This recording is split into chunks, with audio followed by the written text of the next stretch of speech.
Ndërsa lexon këto fjalë, mushkëritë tua po kryej një mrekulli që zakonisht nuk e vëren.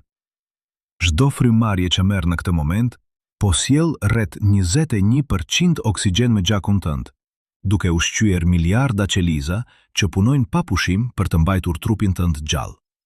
Por a e di se ky oksigjen që po thith tani, ky gaz i çmuar që e bën jetën të mundur, dikur ishte një helm vdekjeprurës për planetin ton. Para rreth 2 miliardë 400 milion vitesh, toka ishte një botë toksike, e mbushur me metan dhe amoniak, ku asnjë qenie e gjallë që ti njeh sot nuk do të mund të mbijetonte as për një sekond. Ishte një planet i huaj, i largët nga çdo gjë që ne e quajmë jetë, derisa diçka e jashtëzakonshme ndodhi.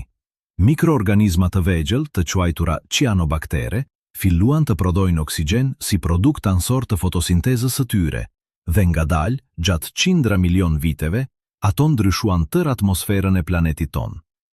Ky proces, i njohur si ngjarje e madhe e oksigjenimit, shkatërroi pothuajse të gjitha format e jetës që ekzistonin atëherë, por krijoi kushtet për shfaqjen e organizmave kompleks, duke përfshirë edhe ty. Tani, ndërsa frymarrja jote vazhdon pa ndërprerje, mendoje këtë. Në këtë moment, në një distancë mesatare prej 55 milion kilometrash nga ti, ekziston një planet tjetër që dikur mund të ketë pasur të njëjtën atmosferë si toka jone e hershme.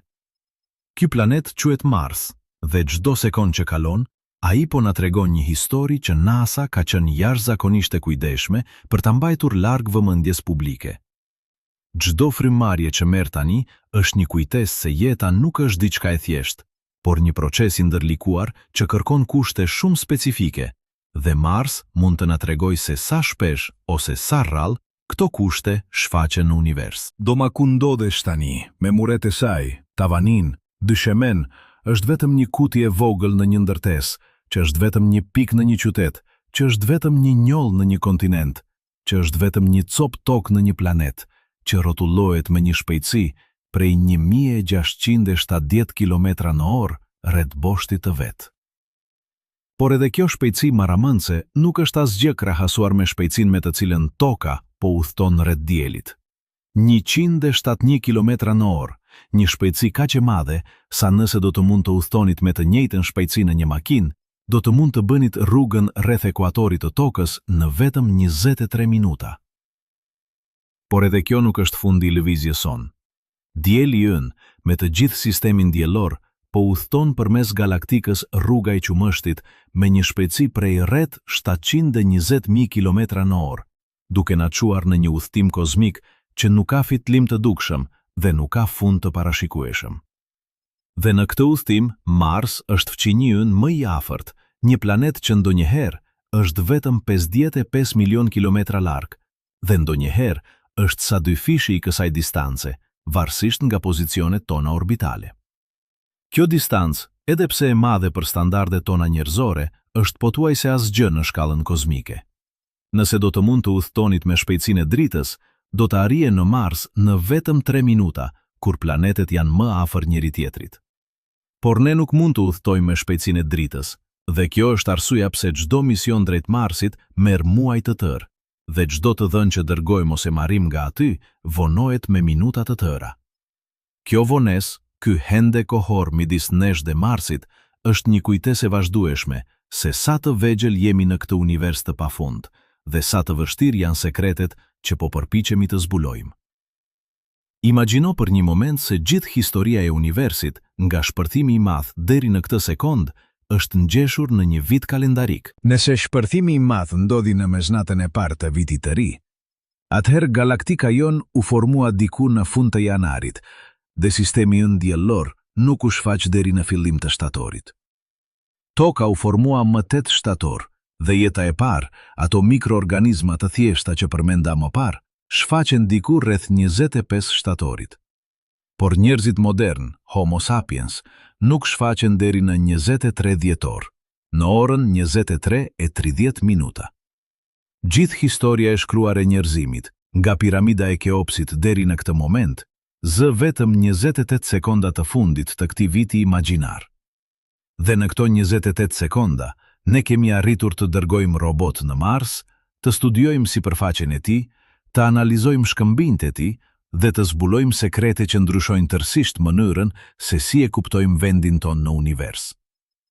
Por çfarë nëse të gjitha këto zbulime, të gjitha këto misione, të gjitha këto të dhëna që NASA ka mbledhur gjatë dekadave, janë vetëm maja e icebergut? Çfarë nëse ekzistojnë zbulime kaq të rëndësishme, kaq revolucionare, sa publikimi i tyre do të ndryshonte jo vetëm shkencën, por edhe filozofin, fen dhe vetë mënyrën se si e perceptojmë realitetin? Kjo nuk është teori konspirative, por një pyetje legjitim që lind nga mënyra se si NASA ka trajtuar disa zbulime specifike gjatë viteve të fundit. Ka raste kur të dhënat janë publikuar me vite vonesë, kur imazet janë qenë të censuruara ose të modifikuara, ku shkencëtar të njohur kanë folur hapur për presionin që kanë përjetuar për të mos publikuar rezultate të caktuara. Dhe kjo na çon në pyetjen qendrore: çfarë po fsheh NASA për Marsin dhe pse? Për mijëra vite, njerëzit kanë vështruar qiellin e natës dhe kanë parë Marsin si një pikë të kuqe që lëviz ngadalë midis yjeve. Babilonasit e quanin Nergal, perëndinë e luftës dhe shkatërimit. Grekët e lashtë e quanin Ares, perëndinë e tyre të luftës. Romakët e quanin Mars, dhe ky emër mbeti. Por pavarësisht nga emrat e ndryshëm, të gjitha kulturat e lashta e shihnin këtë planet si diçka të veçantë, diçka që kishte një ngjyrim të gjakut, një ngjyrë që sugjeronte dhunë dhe mistere. Kur teleskopët u shpikën në shekullin e 17, astronomët filluan të shohin detaje që nuk ishin të dukshme me sy të lirë. Ata pën se Mars kishte kapak polare që zgjeroheshin dhe të kureshin me stinët, duke sugjeruar se aty kishte ujë të ngrirë. Ata pën linjat e errta që dukeshin si kanale, dhe disa astronom, si Giovanni Schiaparelli dhe më vonë Percival Lowell, besuan se këto kanale ishin ndërtuar në një qytetërim i avancuar marsian që po luftonte për të mbijetuar në një planet që po vdiste. Kjo ide, edhe pse më vonë u provua e gabuar, kaploi imagjinatën publike dhe frymëzoi vepra si Lufta e botrave të Herbert Wells. Por kur era kozmike filloi me të vërtet, kur njerëzit filluan të dërgojnë sonda dhe robot drejt Marsit, realiteti që u zbulua ishte edhe më i çuditshëm se çdo fantazi.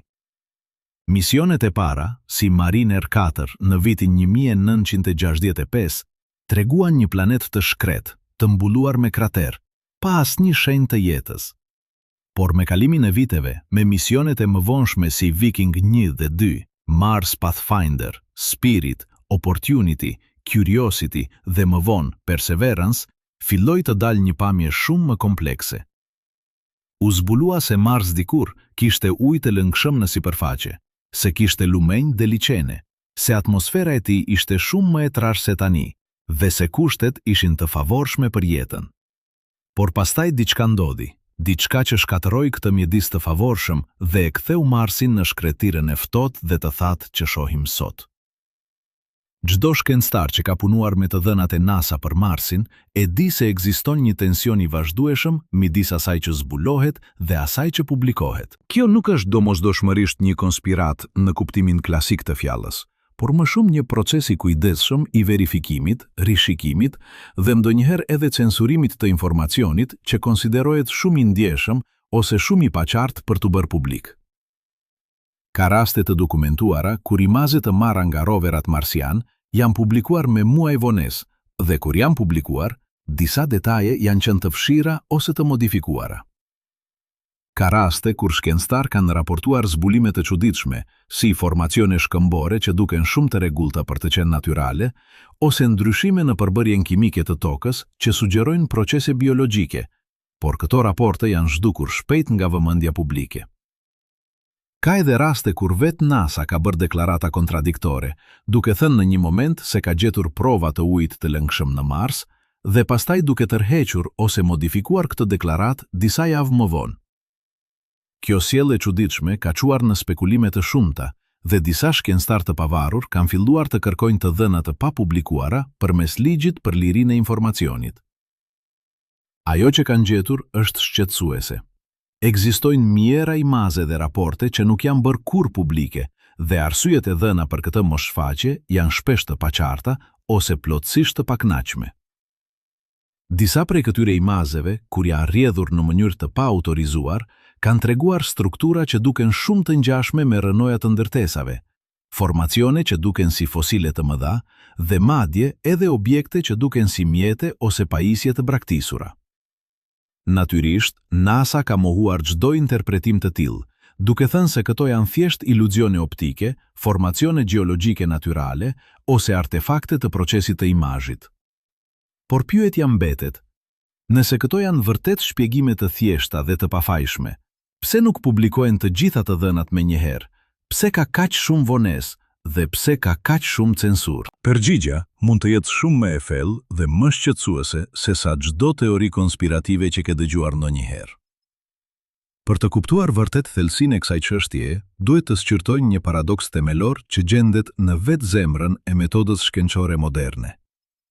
Shkenca, sipas përkufizimit të saj klasik, është një sistem i hapur i kërkimit, ku të gjitha të dhënat duhet të jenë të aksesueshme për verifikim nga bashkësia shkencore, ku çdo eksperiment duhet të jetë i përsëritshëm dhe ku transparenca është themeli mbi të cilin ndërtohet besimi në zbulimet e reja. Megjithatë, kur bëhet fjalë për eksplorim hapësinor dhe veçanërisht për misionet marsiane, ky parim themelor shpesh përplaset me realitete të tjera. Sigurinë kombëtare, interesat gjeopolitike, shqetësimet për panikun publik dhe atë që zyrtarët e NASA e quajnë nevojen për verifikim të kujdesshëm para publikimit. Ky tension nuk është i ri, por ka ekzistuar që nga ditët e para të epokës hapësinore, kur Bashkimi Sovjetik dhe Shtetet e Bashkuara garonin jo vetëm për të arritur në hën, por edhe për të kontrolluar narrativën rreth asaj që gjenin atje. Por ajo që e bën situatën me Marsin veçanërisht problematike është shkalla e kontradiktave që shfaqen kur krahasojmë deklaratat zyrtare me të dhënat e rjedhura, kur analizojmë kohëzgjatjen midis zbulimit dhe publikimit dhe kur shqirtojmë mënyrën se si disa shkencëtar janë larguar nga projektet marsiane, duke bërë akuza të rënda për presion politik dhe censur institucionale. Një rast veçanërisht i shqetësuar ndodhi në vitin 2013, kur roveri Curiosity detektoi për herë të parë nivele të larta të metanit në atmosferën marsiane, një zbulim që u bë publik vetëm pas 6 muajsh debatesh të brendshme, dhe edhe atëherë deklarata zyrtare ishte kaq e kujdesshme dhe e mbushur me kualifikime, sa pothuajse e zhvlerësonte rëndësinë e zbulimit. Kur pyetem pse kjo vonesë, përgjigja zyrtare ishte se shkencëtarët kishin nevojë për kohë për të përjashtuar kontaminimin nga vetë roveri, për të verifikuar lehtësimet e instrumenteve dhe për të siguruar që interpretimi ishte i saktë. Por kur dokumentet të brendshme u rrjedhën më vonë, u zbulua se kishte pasur debate të ashpra midis ekipeve të ndryshme shkencore, me disa që argumentonin për publikim të menjëhershëm dhe të plot, dhe të tjerë që kërkonin kujdes ekstrem për shkak të implikimeve që ky zbulim do të kishte për pjetjen e jetës në Mars. Metani, ku molekuli thjesht që përbëhet nga një atom karboni i lidhur me 4 atome hidrogjeni, është një nga gazrat më të rëndësishme që mund të detektohen në një atmosferë planetare, sepse në tokë, rreth 95% e tij prodhohet në procese biologjike.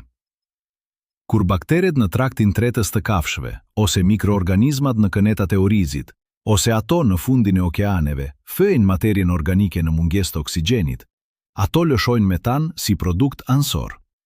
Vetëm një përqindje e vogël e metanit toksor vjen nga procese gjeologjike, si aktiviteti vulkanik ose reaksionet kimike midis shkëmbinjve dhe ujit në thellësi të mëdha.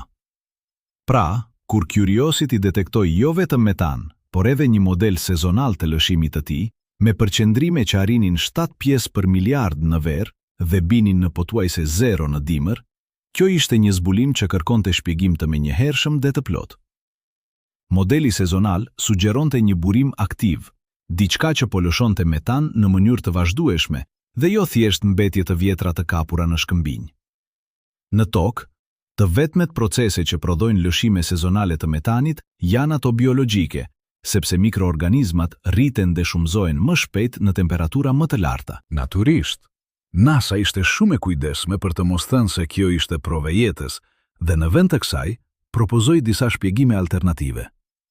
Metani mund të ishte lëshuar në rezervuare nën-toksore përmes qarjeve që hapeshin dhe mbylleshin me ndryshimet e temperaturës. ose mund të ishte prodhuar një reaksione kimike midis ujit dhe mineraleve të caktuara në pranit e rrezatimit kozmik.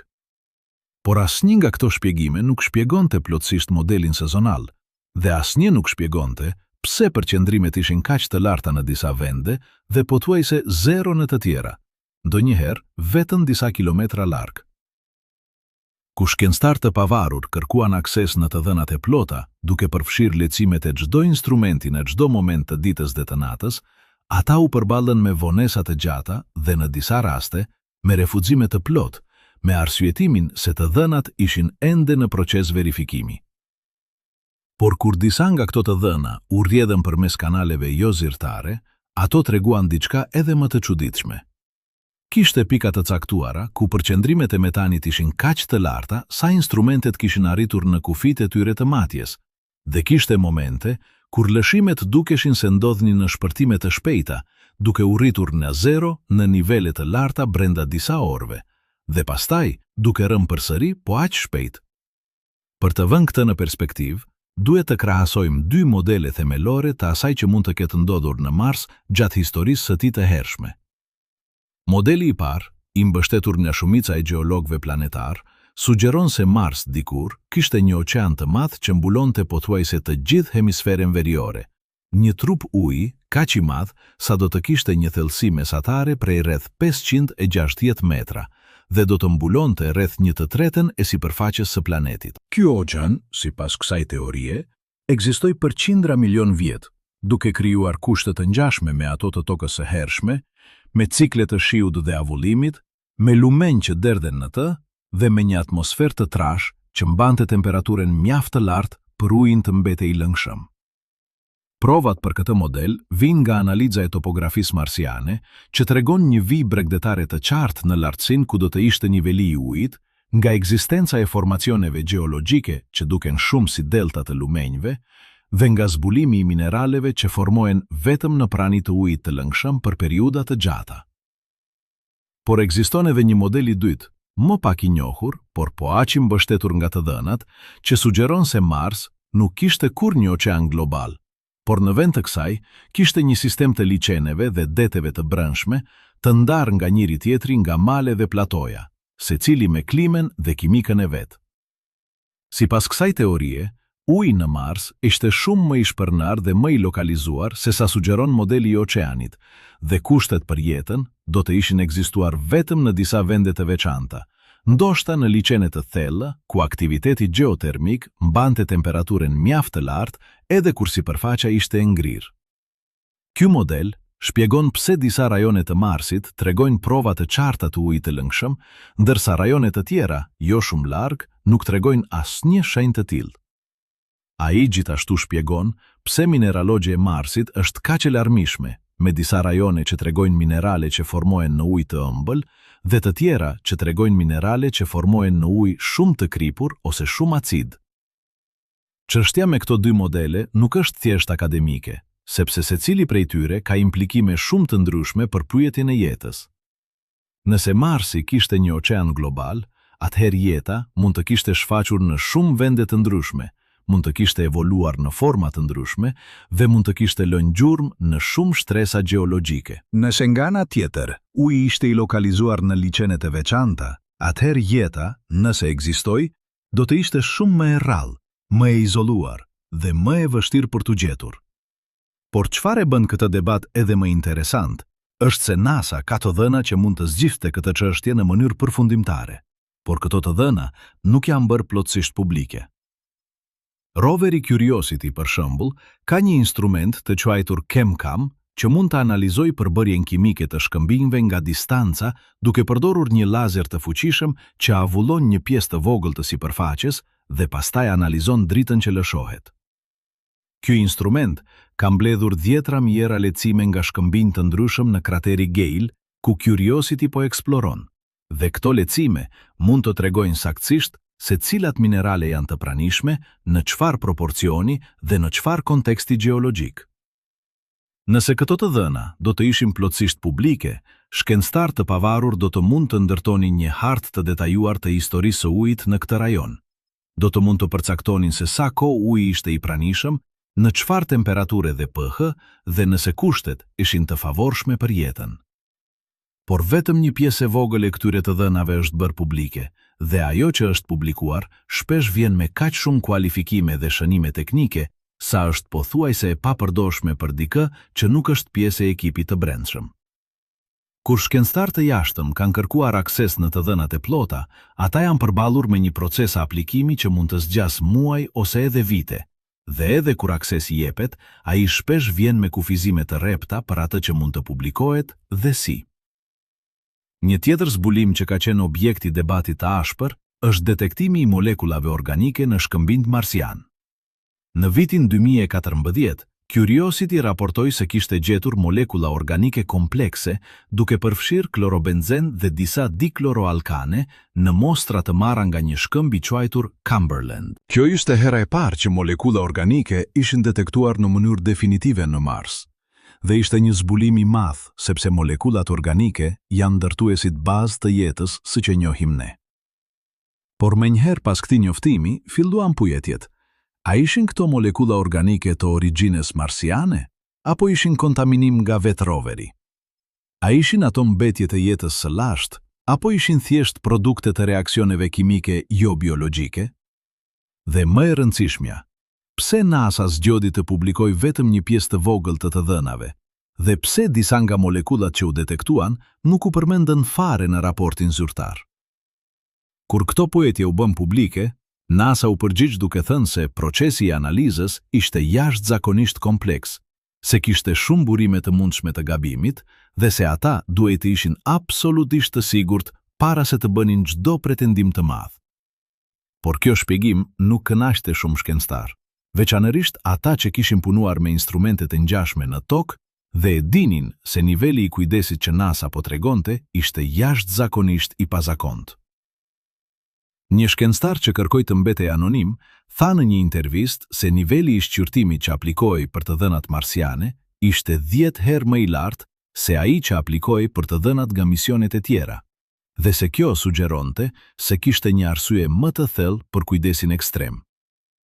Kur u pyet se cila mund të ishte kjo arsye, ai tha se mendonte se NASA kishte frikë nga reagimi publik nëse do të konfirmonte se kishte gjetur prova të jetës, sepse kjo do të ngrinte pyetje të mëdha për natyrën e jetës, për vendin tonë në univers dhe për atë që do të thotë të jesh njeri.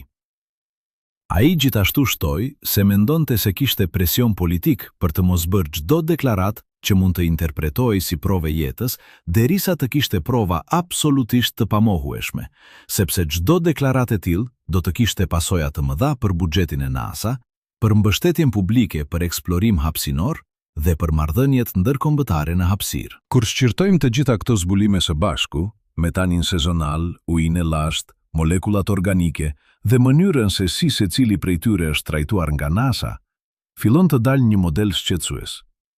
Ky model nuk është ai një konspirimi të thjesht ku informacioni fshihet qëllimisht, por më shumë ai një sistemi ku ekzistojnë shtresa të shumta filtrimi, ku çdo zbulim duhet të kalojë përmes komiteteve të shumta shqyrtimi, ku çdo fjalë në çdo deklaratë publike duhet të miratohet nga avokat dhe zyrtar të marrëdhënieve publike, dhe ku shkencëtarët që duan të flasin hapur për zbulimet e tyre, shpesh gjejnë veten në konflikt me politikat institucionale.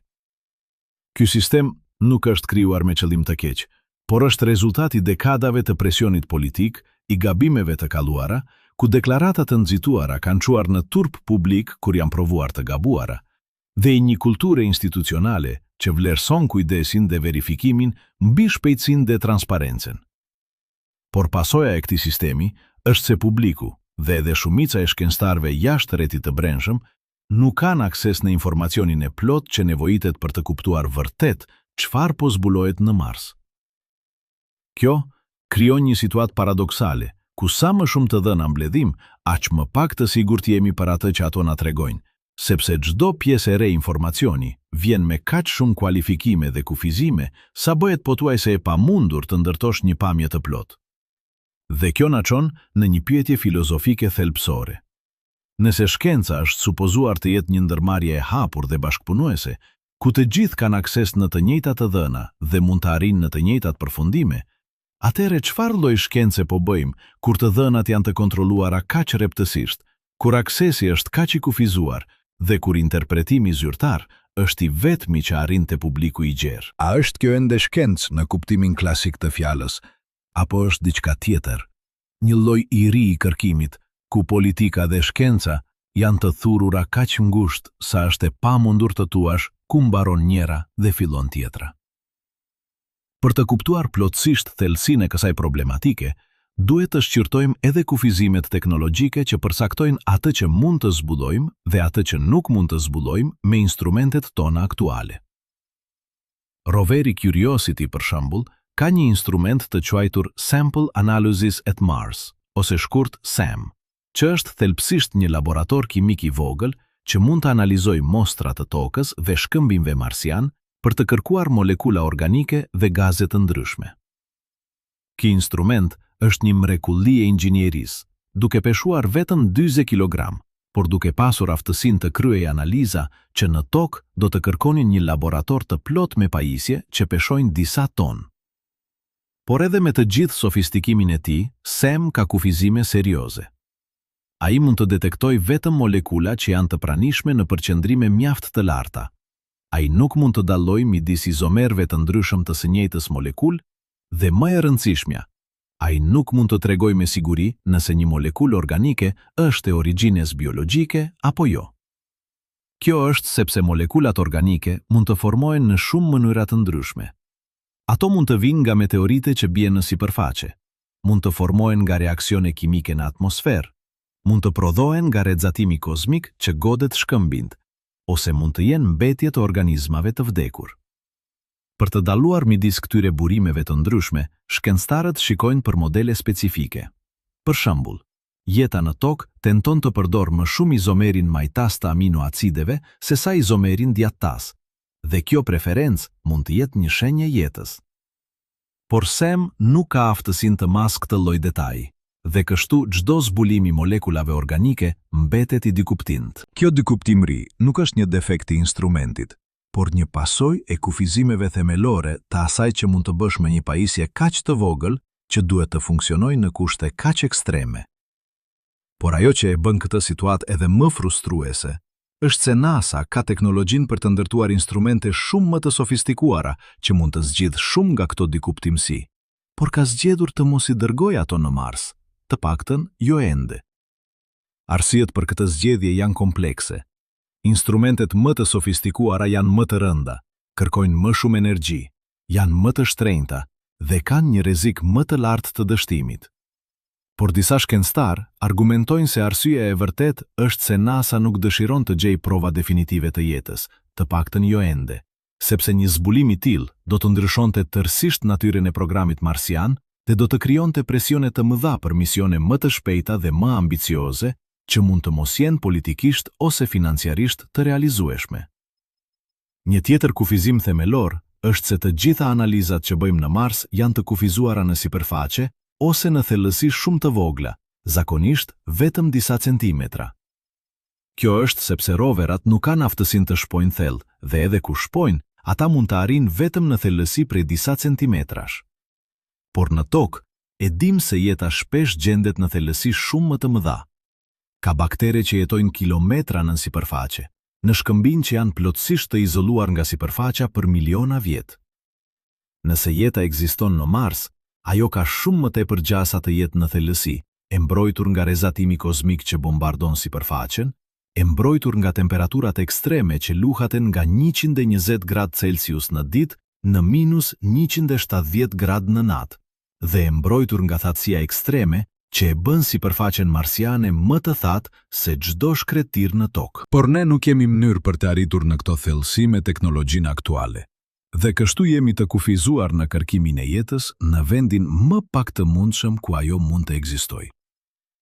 Kjo është sikur të kërkosh peshë në një shkretir duke shikuar vetëm në sipërfaqe, ndërsa e di se nëse ka peshë, ata janë me siguri në tokë në ujëra nëntoksore.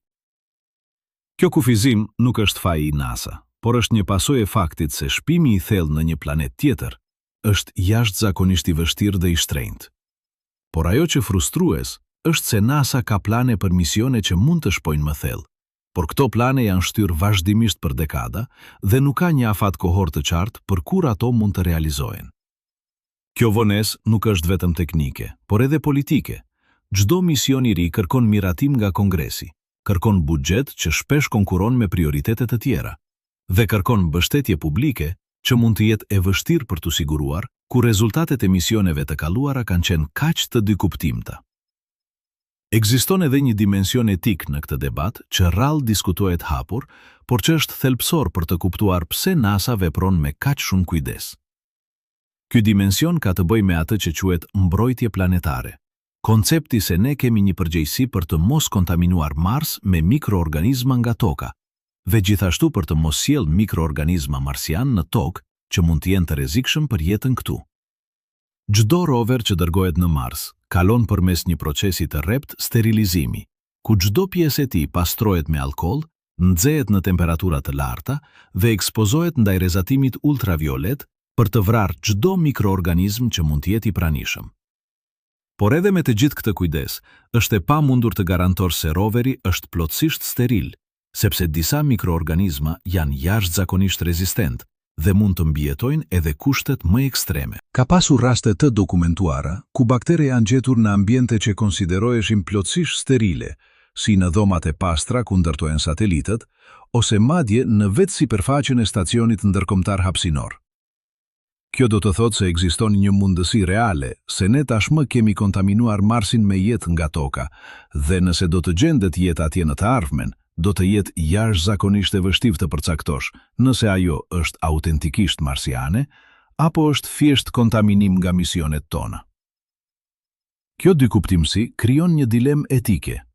A duhet të vazhdojmë të dërgojmë misione në Mars duke ditur se çdo mision rrit rrezikun e kontaminimit, apo duhet të ndallojmë derisa të kemi teknologji që garanton sterilizim të plot, edhe nëse kjo do të thotë të presim dekada të tjera?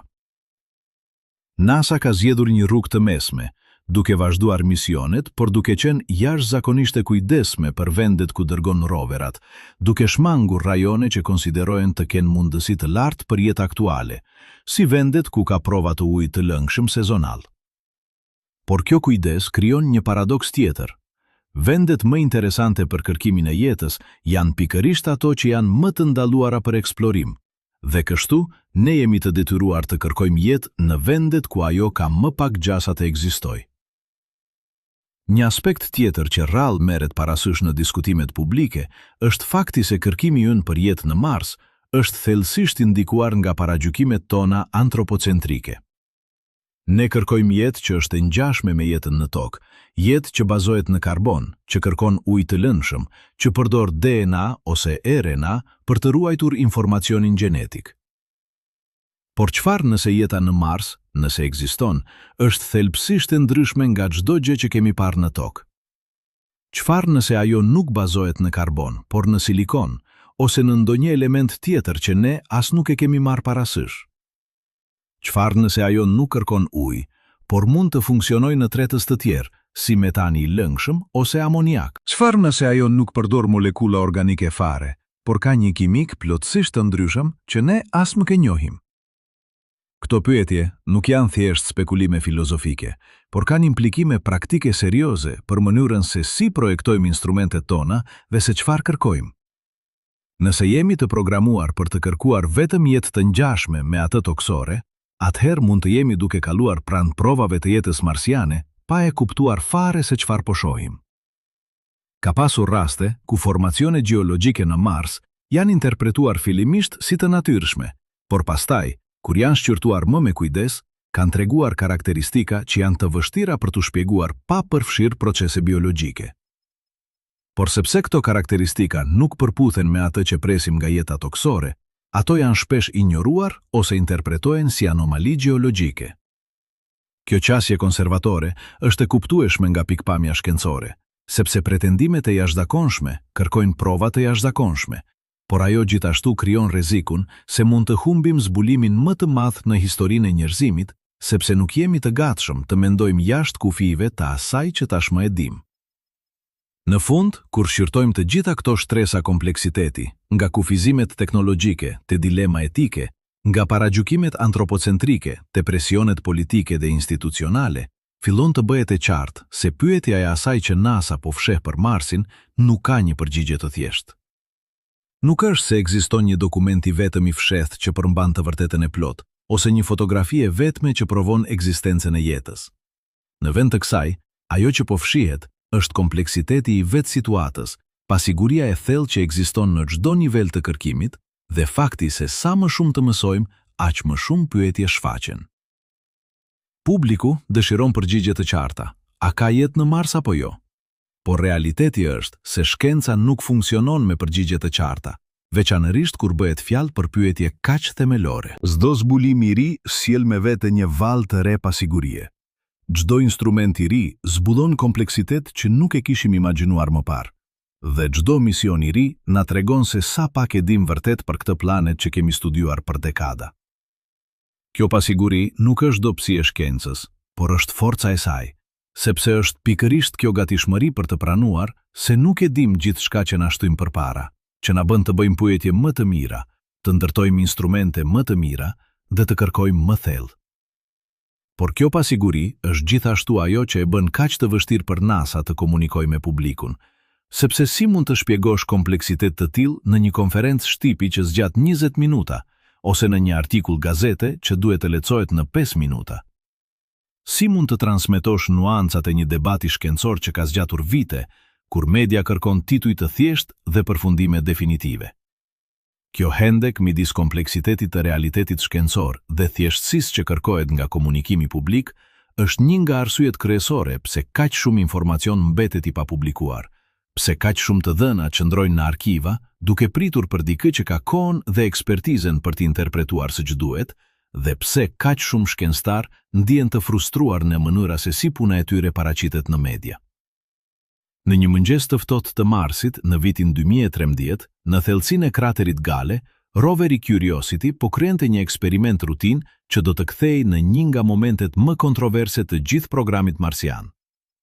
Instrumenti i quajtur Sample Analysis at Mars, një laborator kimik i vogël por jashtëzakonisht i sofistikuar, që peshonte rreth 38 kg dhe zinte një hapësirë sa një furrë mikrovalësh, kishte marrë një monster toke nga një shkëmb i quajtur John Klein dhe po e ngrohte atë ngadalë në një furrë të vogël të mbëllur. Procesi ishte i thjeshtë në teori. Toka ngrohej gradualisht deri në temperatura që arrinin në 800 gradë Celsius dhe çdo molekul që çlirohej nga nxehtësia analizohej nga një spektrometer mase që mund të identifikonte përbërjen kimike me saktësi të jashtëzakonshme. Shkencëtarët në laboratorin e Propulsionit me reaksion në Kaliforni po monitoronin të dhënat në kohë reale, duke pritur të shihnin atë që kishim parë 10 herë më parë: gjurmë të ujit, dioksid karboni, ndoshta disa minerale të thjeshta. Por në momentin kur temperatura arriti në rreth 300 gradë Celsius, diçka e papritur ndodhi. Spektrometri filloi të regjistronte një sinjal të fortë për një molekul organike komplekse që nuk duhej të ishte atje. Një molekul që në tokë prodhohet pothuajse ekskluzivisht nga procese biologjike. Dhoma e kontrollit u bë e heshtur. Inxhinierët kontrolluan instrumentet duke kërkuar ndonjë shenjë të keq funksionimit, por gjithçka dukej normale. Sinjali ishte i qartë, i përsëritshëm dhe i fortë.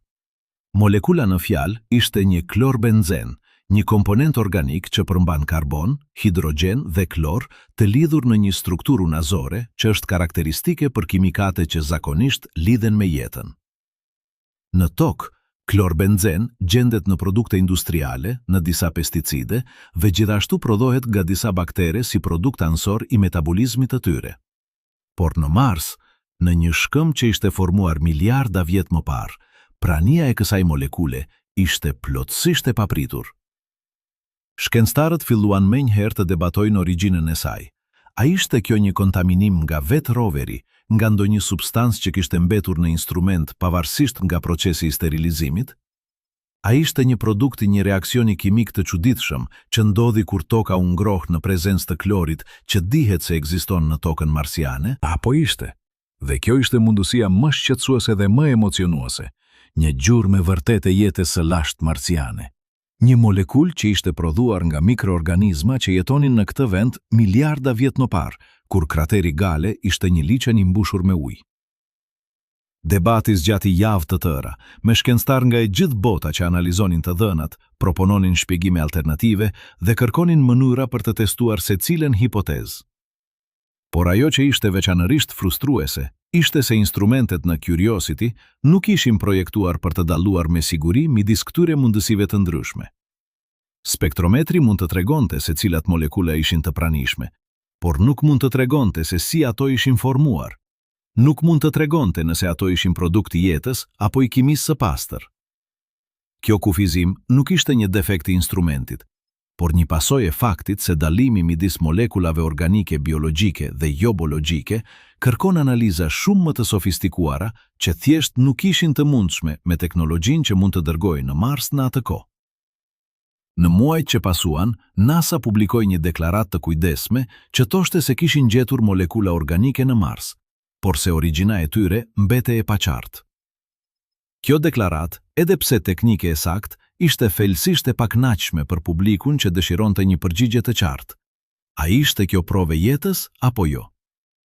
Por shkenca nuk mund të jepte atë përgjigje, të paktën jo ende, sepse të dhënat ishin thjesht shumë të dykuptimta. Ajo që bëri situatën edhe më komplekse ishte se në eksperimentet e mëvonshme, Curiosity gjeti molekula organike të tjera, disa prej të cilave ishin edhe më komplekse se klorbenzen. Në një mostër të marrë nga një shkëmb i quajtur mojave, instrumentet zbuluan një sër molekulash që përfshinin tiofen, një komponent organik që përmban skufur dhe që në tokë shpesh lidhet me procese biologjike, veçanërisht me baktere që jetojnë në mjedise pa oksigjen. Në një tjetër mostër nga një shkëmb i quajtur Confidence Hills, u gjetën gjurmë të molekulave që duken shumë të ngjashme me ato që gjendet në qymyrin e tokës. Një substancë që formohet nga mbetjet e bimbe dhe organizmave të tjerë që janë varrosur dhe kompruar për miliona vjet. Por përsëri, për secilin prej këtyre zburimeve, ekzistonin shpjegime alternative që nuk përfshinin jetën. Tiofen mund të formohet nga reaksione kimike midis skufurit dhe karbonit në temperatura të larta. Molekulat e ngjashme me qymyrin mund të jenë produkti i meteorëve që kanë rënë në Mars dhe kanë sjellë me vete material organik nga hapësira. Çdo shpjegim kishte argumente në favor dhe kundër, dhe asnjë nuk mund të provohej ose të mohohej me siguri me të dhënat që ishin në dispozicion. Kjo situatë krijoi një tension të madh brenda komunitetit shkencor. Disa shkencëtar argumentonin se prania e molekulave organike komplekse në shumë vende të ndryshme në Mars ishte një tregues i fortë se diçka interesante po ndodhte dhe se duhej të jepej prioritet maksimal për misione të reja që mund të hetojnë më thellë. Të tjerë argumentonin se ishte shumë herët për të nxjerrë përfundime dhe se duhej të vazhdohej me kujdes, duke mbledhur më shumë të dhëna para se të bëheshin pretendime të mëdha. Por ajo që ishte veçanërisht shqetësuese për disa, ishte mënyra se si NASA po komunikonte këto zbulime me publikun. Deklaratat ishin shpesh të kujdesme deri në pikën e të qenit të paqarta, duke përdorur gjuhë teknike që ishte e vështirë për jo shkencëtarët të kuptonin dhe duke shmangur çdo diskutim të drejtë për drejtë për mundësinë e jetës. Kjo qasje konservatore ishte e kuptueshme nga pikpamja e një institucioni që duhej të mbante kredibilitetin shkencor dhe të shmang akuzat për sensacionalizëm.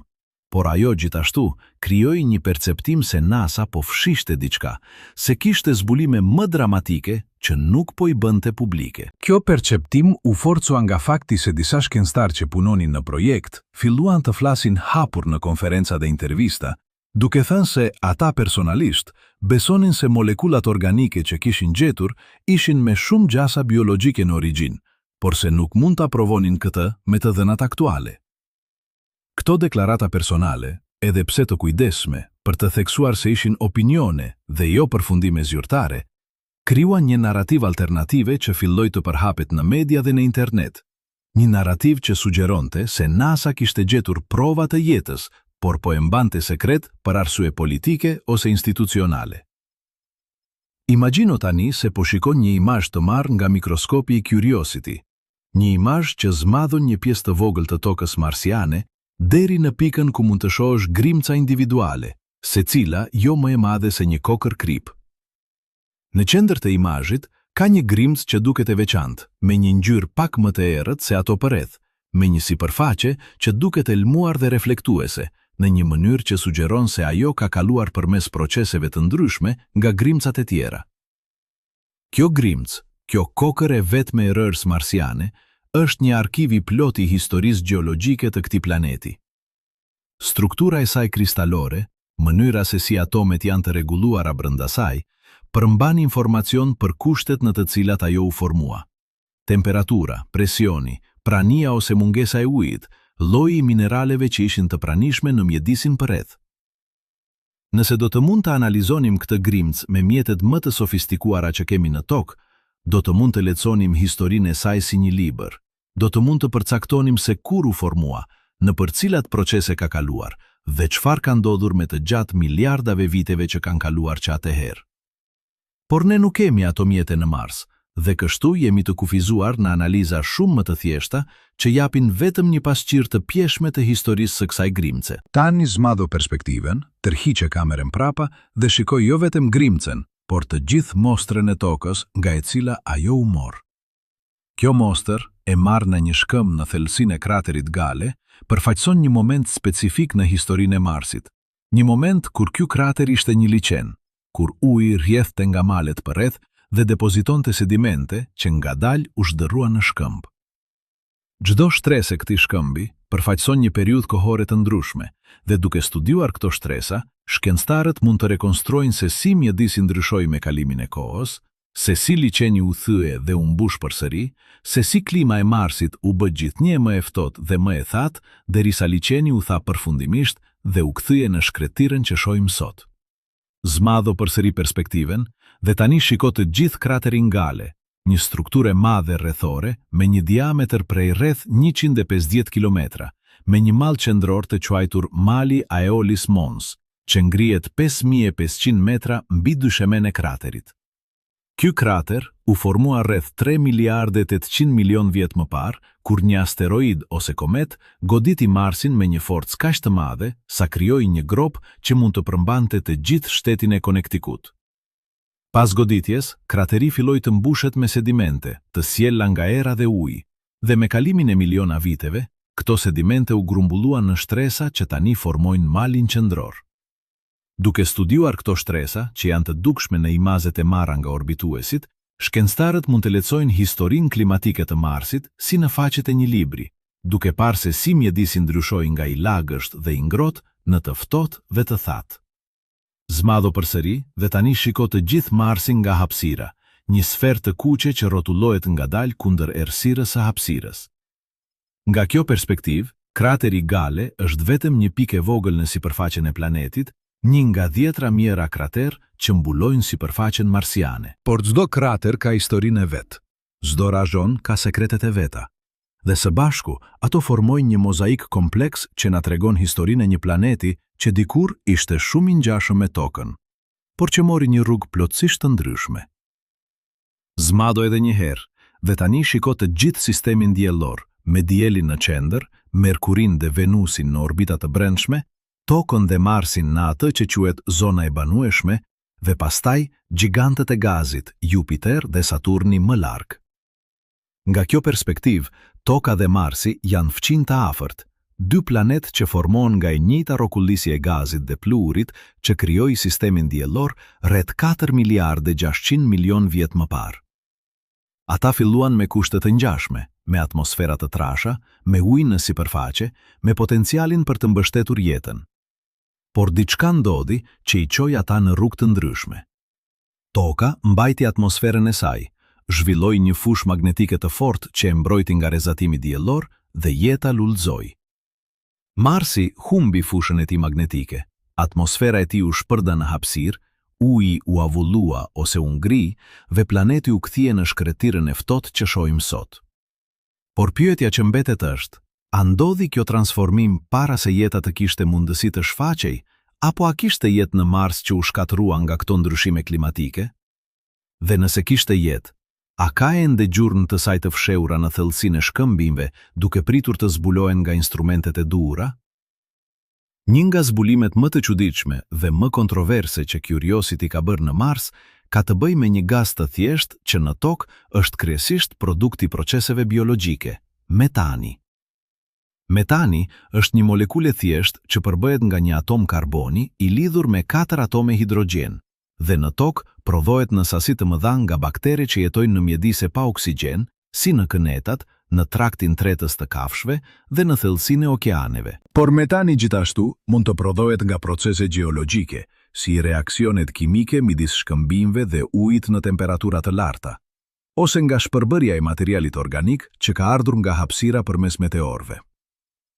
Në Mars, prania e metanit është zbuduar për herë të parë nga teleskopët toksor në vitin 2003 dhe që atëherë është konfirmuar nga orbituesit dhe roverat. Por ajo që e bën këtë zbulim kaq të çuditshëm nuk është thjesht prania e metanit, por mënyra se si ai sillet. Në vend që të jetë i shpërndar në mënyrë uniforme në atmosferë, siç do të pritej nëse ai do të vinte nga një burim i vazhdueshëm gjeologjik, metani në Mars shfaqet në shpërthime të papritura që zgjasin vetëm disa javë ose muaj dhe pastaj zhduket plotësisht. Këto shpërthime janë të papritura, nuk ndjekin një model të qartë sezonal dhe intensiteti i tyre ndryshon në mënyrë dramatike nga një rast në tjetrin. Në disa raste, koncentrimi i metanit në atmosferë rritet me një faktor 10 brenda disa ditëve dhe pastaj bie përsëri në nivele pothuajse të pazbulueshme. Kjo sjellje është plotësisht e papritur dhe nuk mund të shpjegohet lehtësisht me asnjë nga proceset e njohura gjeologjike ose atmosferike. Curiosity ka një instrument të quajtur Tunable Laser Spectrometer, që mund të mas koncentrimin e metanit në atmosferën marsiane me saktësi të jashtëzakonshme, deri në nivelin e disa pjesë për miliard. Ky instrument ka regjistruar 10 shpërthime metani që nga ardhja e roverit në Mars në vitin 2012 dhe çdo shpërthim ka qenë objekt i studimit intensiv. Shkencëtarët kanë analizuar të dhënat duke kërkuar modele, duke krahasuar shpërthimet me kushtet atmosferike, me stinët marsiane, me pozicionin e roverit dhe me çdo faktor tjetër që mund të ndikojë. Por pavarësisht nga të gjitha këto analiza, asnjë model i qartë nuk ka dalë. Disa shpërthime ndodhin në verë marsiane, kur temperaturat janë relativisht të larta dhe kur ka më shumë dritë diellore që mund të shkaktojë reaksione kimike në sipërfaqe. Të tjera ndodhin në dimër, kur temperaturat bien në -100°C dhe kur çdo aktivitet kimik duhet të jetë minimal. Disa shpërthime zgjasin vetëm disa ditë, ndërsa të tjera zgjasin javë të tëra. Disa arrin në koncentrime që janë 10 herë më të larta se niveli bazë, ndërsa të tjera janë vetëm pak më të larta se kufiri i zbulimit. Kjo variabilitet e bën jashtëzakonisht të vështirë të propozohet një shpjegim i vetëm që mund të përshkruajë të gjitha rastet. Një nga hipotezat më të diskutuara është se metani ruhet në rezervuar nën-toksor, ndoshta në formën e hidrateve të metanit, struktura të ngurta ku molekulat e metanit janë të kapura brenda një rjeti kristalor të ujit të ngrirë. Këto hidrate janë të njohura në tokë, ku gjenden në thellësinë e oqeaneve dhe në rajonet polare, dhe ato mund të ruajnë sasi të mëdha metani për periudha të gjata kohore. Nëse ekzistojnë hidrate të tilla në Mars, ato mund të çlirohen papritur kur kushtet ndryshojnë, për shembull kur temperatura rritet pak për shkak të ndryshimeve sezonale, ose kur presioni atmosferik ndryshon për shkak të errave. Kur hidrati çlirohet, metani mund të dalë në sipërfaqe përmes qarjeve në shkëmb dhe të shpërndahet në atmosferë, duke krijuar shpërthimin që ne vëzhgojmë. Kjo hipotezë është tërheqëse sepse mund të shpjegojë natyrën epizodike të shpërthimeve, por ajo ka disa probleme serioze. Së pari, nuk ka prova të drejtë për drejta se ekzistojnë hidrate metani në Mars dhe kushtet aktuale në sipërfaqe nuk janë të favorshme për formimin e tyre. Së dyti, edhe nëse ekzistojnë hidrate, nuk është e qartë se çfarë do të shkaktonte çlirimin e tyre në mënyrë kaq të papritur dhe të paparashikueshme. Së treti, kjo hipotezë nuk shpjegon pse shpërthimet ndodhin në vende të ndryshme dhe në kohë të ndryshme pa asnjë model të dukshëm. Një hipotezë tjetër është se metani prodhohet nga reaksione kimike që ndodhin në sipërfaqe ose afër saj, për shembull nga ndërveprimi midis shkëmbinjve që përmbajnë hekur dhe ujit që mund të ekzistojë në forma të fshehura, si lagështia e adsorbuar në sipërfaqen e grimcave të tokës. Në tokë, ekziston një proces i quajtur serpentinizim, ku shkëmbinjt që përmbajnë minerale të pasura me hekur dhe magnez reagojnë me ujë në temperatura relativisht të ulta dhe prodhojnë hidrogen, i cili pastaj mund të reagojë me dioksid karboni për të prodhuar metan. Ky proces nuk kërkon jetë dhe mund të ndodhë plotësisht përmes kimisë së pastër. Nëse një proces i ngjashëm ndodh në Mars, ai mund të shpjegojë prodhimin e metanit pa pasur nevojë për mikroorganizma. Por përsëri, kjo hipotezë ka probleme. Serpentinizimi kërkon ujë të lëngshëm dhe në sipërfaqen e Marsit, uji i lëngshëm nuk mund të ekzistojë për shkak të presionit të ulët atmosferik dhe temperaturave të ulta. Nëse serpentinizimi ndodh, ai duhet të ndodhë në thelsi, ku presioni dhe temperatura janë më të larta, dhe pastaj metani duhet të udhëtojë përmes shkëmbinjve për të arritur në sipërfaqe. Por ky proces do të ishte i ngadaltë dhe i vazhdueshëm, jo epizodik dhe i papritur siç vëzhgojmë. Për më tepër, nuk ka prova të drejtpërdrejta se serpentinizimi po ndodh në Mars, dhe mineralet që janë gjetur nga roverat nuk tregojnë shenjat karakteristike të këtij procesi. Një hipotezë e tretë dhe më kontroverse është se metani prodhohet nga mikroorganizma që jetojnë në thelsinë e shkëmbinjve marsian, të mbrojtur nga kushtet ekstreme të sipërfaqes. Në tokë ekzistojnë bakteret e quajtura metanogen që prodhojnë metan si produkt ansor të metabolizmit të tyre, dhe këto baktere mund të jetojnë në mjedise shumë ekstreme, duke përfshirë në thelsinë e shkëmbinjve, në temperatura të ulta dhe në mungesa të plot të oksigjenit. Nëse mikroorganizma të ngjashëm ekzistojnë në Mars, ato mund të prodhojnë metan që pastaj çlirohet në sipërfaqe përmes qarjeve në shkëmb. Kjo hipotezë është tërheqëse sepse mund të shpjegojë natyrën episodike të shpërthimeve. Mikroorganizmat mund të jenë aktiv vetëm në kushte të caktuara, për shembull, kur ka pak lagështi të disponueshme dhe pastaj të hyjnë në një gjendje dormante kur kushtet bëhen shumë të vështira. Por kjo hipotezë është gjithashtu më e vështira për tu testuar, sepse kërkon prova të drejtpërdrejta të jetës, dhe të gjitha përpjekjet deri tani për të gjetur prova të tilla kanë qenë të pasukseshme ose të dikuptimta. NASA ka qenë jashtëzakonisht e kujdesshme në mënyrën se si ka diskutuar hipotezën biologjike për metanin marsian. Në deklaratat zyrtare, agjencia thekson se ekzistojnë shpjegime gjeobologjike që janë po aq të mundshme dhe se nuk ka prova të mjaftueshme për të favorizuar një hipotezë mbi tjetrën. Kjo qasje konservatore është e kuptueshme nga pikpamja shkencore, sepse pretendimet e jashtëzakonshme kërkojnë prova të jashtëzakonshme dhe prania e metanit vetëm nuk është provë mjaftueshme për jetën. Por kjo qasje ka gjithashtu krijuar frustrim midis disa shkencëtarëve që besojnë se hipoteza biologjike nuk po merr vëmendjen që meriton. Disa prej tyre kanë argumentuar hapur se mënyra më e mirë për të testuar hipotezën biologjike do të ishte të dërgoheshin instrumente që mund të kërkojnë shenja të tjera të jetës, si izotop specifike të karbonit që janë karakteristike për proceset biologjike, ose molekula organike komplekse që janë të vështira për të shpjeguar pa jetë. Por këto instrumente nuk janë përfshirë në misionet aktuale dhe nuk ka plane konkrete për t'i dërguar ato në të ardhmen e afërt. Kjo mungesë e urgjencës ka çuar në spekulime se NASA po shmanget qëllimisht nga kërkimi i provave të jetës, ndoshta sepse një zbulim i tillë do të krijonte presione politike dhe financiare që agjencia nuk është e gatshme të përballojë. Një aspekt tjetër që e bën situatën edhe më komplekse është se metani në Mars nuk është i vetmi gaz që sillet në mënyrë të çuditshme. Ka edhe raporte për ndryshime në nivelet e oksigjenit në atmosferë, ndryshime që gjithashtu duken të jenë sezonale, por që nuk mund të shpjegohen me proceset atmosferike të njohura.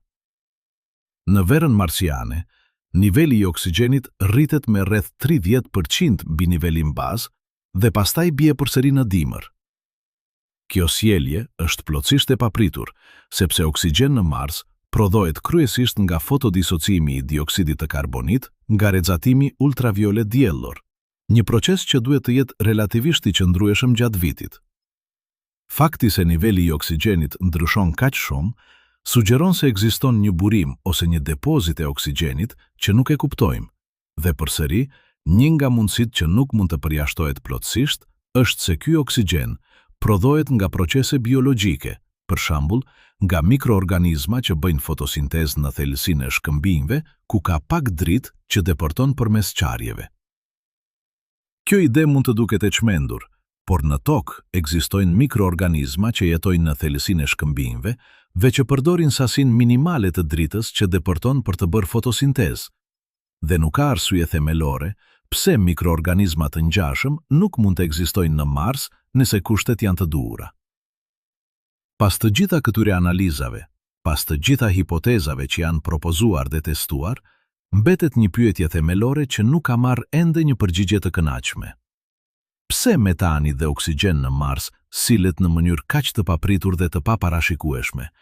Dhe çfarë na tregon kjo sjellje për natyrën e këtij planeti?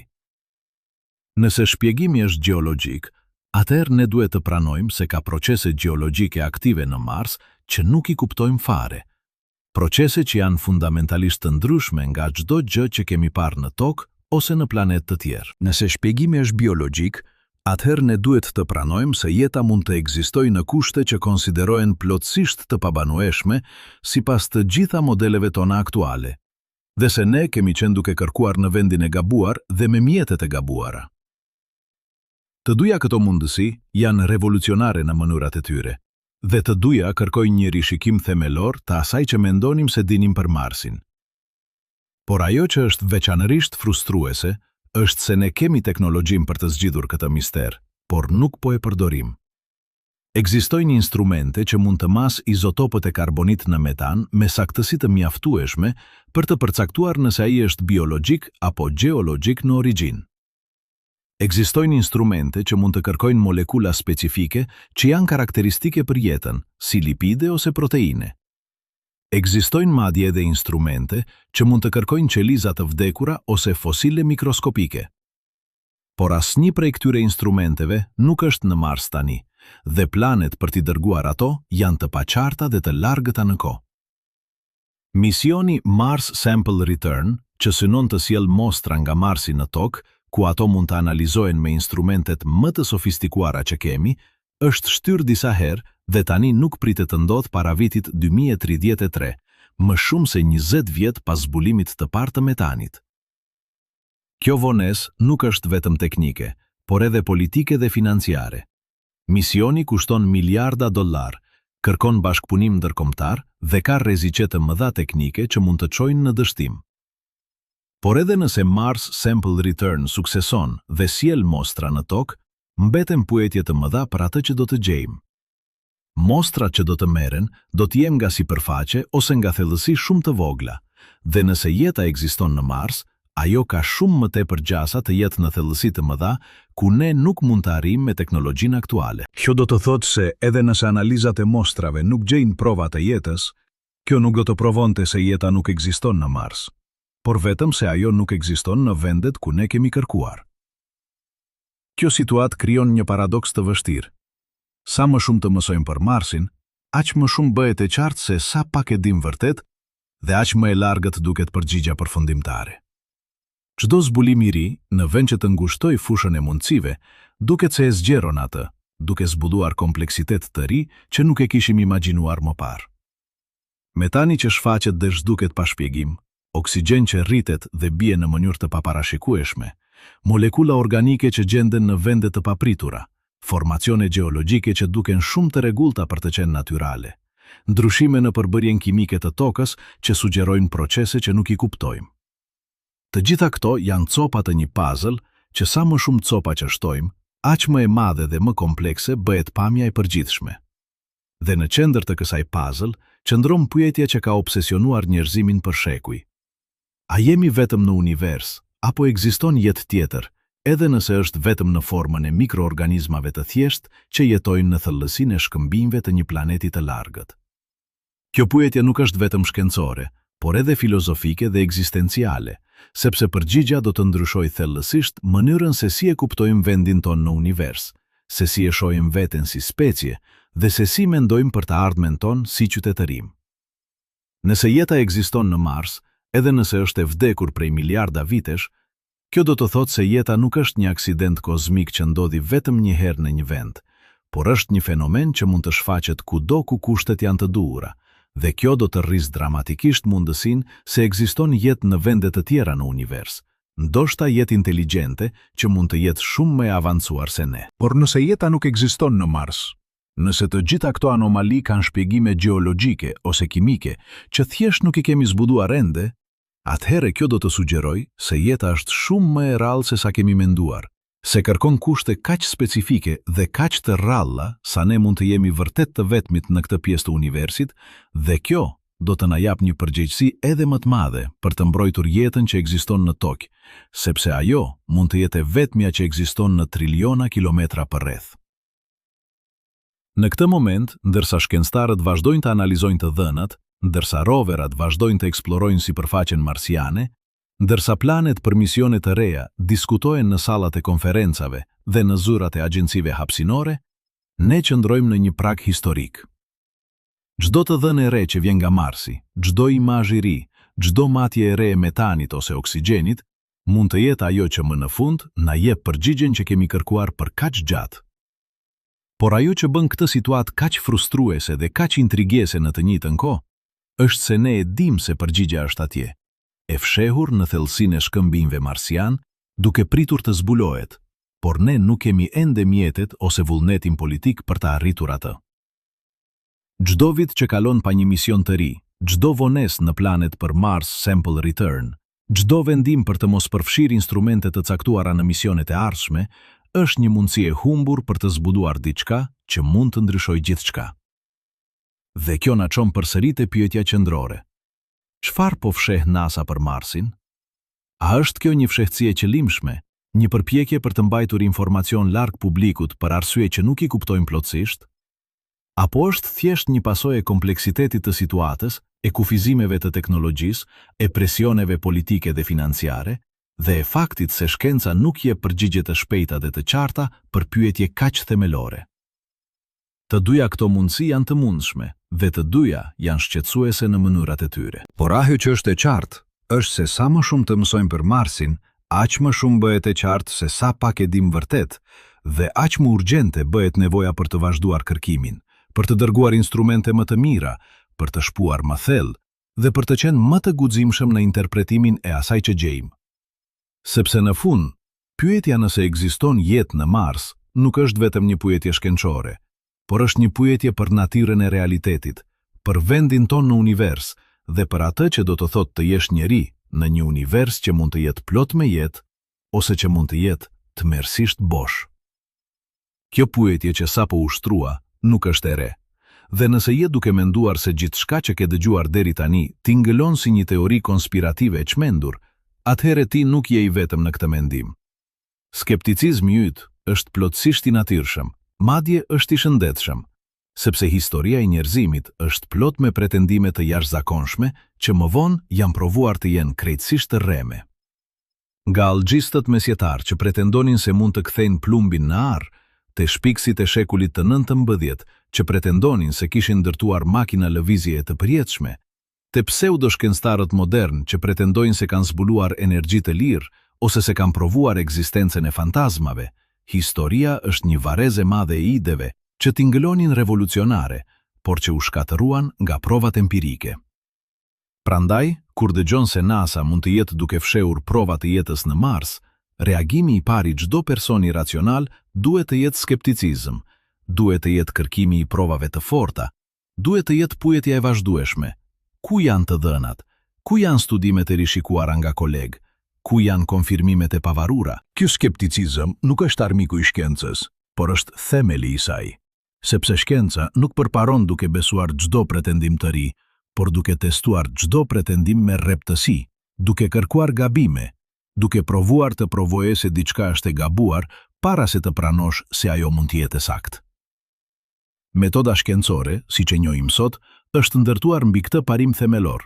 Çdo hipotezë duhet të jetë testuar, çdo eksperiment duhet të jetë I përsëritshëm, çdo përfundim duhet të jetë I mbështetur nga të dhëna që mund të verifikohen në mënyrë të pavarur. Kjo metodë ka funksionuar jashtëzakonisht mirë për 4 shekuj, duke na dhënë gjithçka nga vaksinat që kanë shpëtuar miliona jetë, te kompjuterët që kanë transformuar shoqërinë, te raketa që na kanë quar në hën dhe përtej. Por kjo metod ka edhe kufizimet e saj, veçanërisht kur aplikohet në situata ku të dhënat janë të kufizuara, ku eksperimentet janë të pamundura për të përsëritur dhe ku objekti i studimit është kaq i largët dhe kaq i paarritshëm sa çdo matje kërkon vite planifikimi dhe miliarda dollar investimi. Dallimi themelor midis pseudoshkencës dhe shkencës së vërtet nuk qëndron në atë se sa e çuditshme ose e jashtëzakonshme tinglon një pretendim, por në metodën që përdoret për ta mbështetur atë pretendim. Pseudoshkenca fillon me një përfundim që dëshirohet dhe pastaj kërkon prova që e mbështesin atë përfundim, duke injoruar ose duke shpjeguar larg çdo provë që e kundërshton atë. Shkenca e vërtet fillon me një pyetje të hapur dhe pastaj ndjek provat kudo që ato çojnë, edhe nëse përfundimi është i papritur, i pakëndshëm ose plotësisht i kundërt me atë që shkencëtari shpresonte të gjente. Kur flasim për Marsin dhe për mundësinë e jetës atje, ka pasur dhjetra, madje qindra pretendime pseudoshkencore gjatë dekadave. Ka pasur njerëz që kanë pretenduar se kanë parë qytete marsiane në fotografi të NASA, duke interpretuar hije dhe formacione gjeologjike si ndërtesa dhe rrugë. Ka pasur njerëz që kanë pretenduar se kanë zbuluar statuja dhe monumente në sipërfaqen marsiane, duke parë fytyra dhe figura në shkëmbinj që janë thjesht rezultati pareidolisë, tendencës së trurit njerëzor për të parë modele të njohura në stimuj të rastësishëm. Ka pasur madje dhe pretendime se NASA ka fotografuar alien të gjallë në Mars, pretendime që bazohen në imazhe kaq të paqarta dhe kaq të manipuluara sa çdo interpretim është i mundshëm. Të gjitha këto pretendime kanë një karakteristikë të përbashkët. Ato nuk ofrojnë prova të verifikueshme, ato nuk paraqesin analiza të detajuara që mund të rishikohen nga ekspertë të tjerë, dhe ato shpesh bazohen në keqkuptime themelore të asaj që po shohin. Kur një shkencëtar i vërtet shikon të njëjtat imazhe, ai seh formacione gjeologjike që mund të shpjegohen plotësisht me procese natyrale si erocioni nga era, ndryshimet termike dhe aktiviteti tektonik i lashtë. Kjo nuk do të thotë se shkencëtari është i verbër për mundësinë e jetës, por do të thotë se ai kërkon prova shumë më të forta para se të bëjë një pretendim kaq të jashtëzakonshëm. Por këtu vjen një nuancë e rëndësishme që shpesh humbet në debatin publik. Fakti se pseudoshkenca ekziston dhe se ka shumë pretendime të rreme për Marsin, nuk do të thotë automatikisht se çdo pretendim i pazakont është i rrem, dhe nuk do të thotë se NASA është plotësisht transparente për gjithçka që ka zbuluar. Ekziston një hapësirë gjerë midis pseudoshkencës së pastër dhe shkencës së plot transparente, një hapësirë ku qëndrojnë pyetje legjitim shkencore që nuk kanë marrë ende përgjigje të kënaqshme, ku qëndrojnë të dhëna që janë të vërteta, por që interpretohen në mënyrë të ndryshme nga shkencëtar të ndryshëm, dhe ku qëndrojnë vendime institucionale për atë që publikohet dhe atë që mbahet konfidenciale, për arsye që mund të jenë legjitim, por që nuk janë gjithmonë të qarta për publikun. Kur një shkencëtar i NASA thotë se ka gjetur metanin në Mars, por nuk mund të shpjegojë burimin e tij, kjo nuk është pseudoshkencë, por është shkencë e ndershme që pranon kufizimet e saj. Kur i njëjti shkencëtar thotë se hipoteza biologjike është një nga mundësitë, por se nevojiten më shumë të dhëna para se të arrihet një përfundim, kjo nuk është një përpjekje për të fshehur të vërtetën, por është aplikimi i duhur i skepticizmit shkencor. Por kur të njëjtat të dhëna mbahen të papublikuara për vite, kur imazhe specifike nuk bëhen kur publike pa një shpjegim të qartë, kur shkencëtar që propozojnë hipoteza alternative gjejnë vështirësi në marrjen e fondeve ose në publikimin e punës së tyre, atëherë skepticizmi i shëndetshëm kthehet në pyetje legjitim për transparencën institucionale. Dallimi midis këtyre dy llojeve të skepticizmit është thelbësor. Njëri është skepticizëm ndaj pretendimeve të jashtëzakonshme që nuk kanë prova, tjetri është skepticizëm ndaj institucioneve që pretendojnë se janë plotësisht transparente, por që shfaqin sjellje që sugjerojnë të kundërtën. Një shembull konkret i kësaj tensioni mund të shihet në mënyrën se si NASA ka trajtuar zbulimin e molekulave organike komplekse në Mars.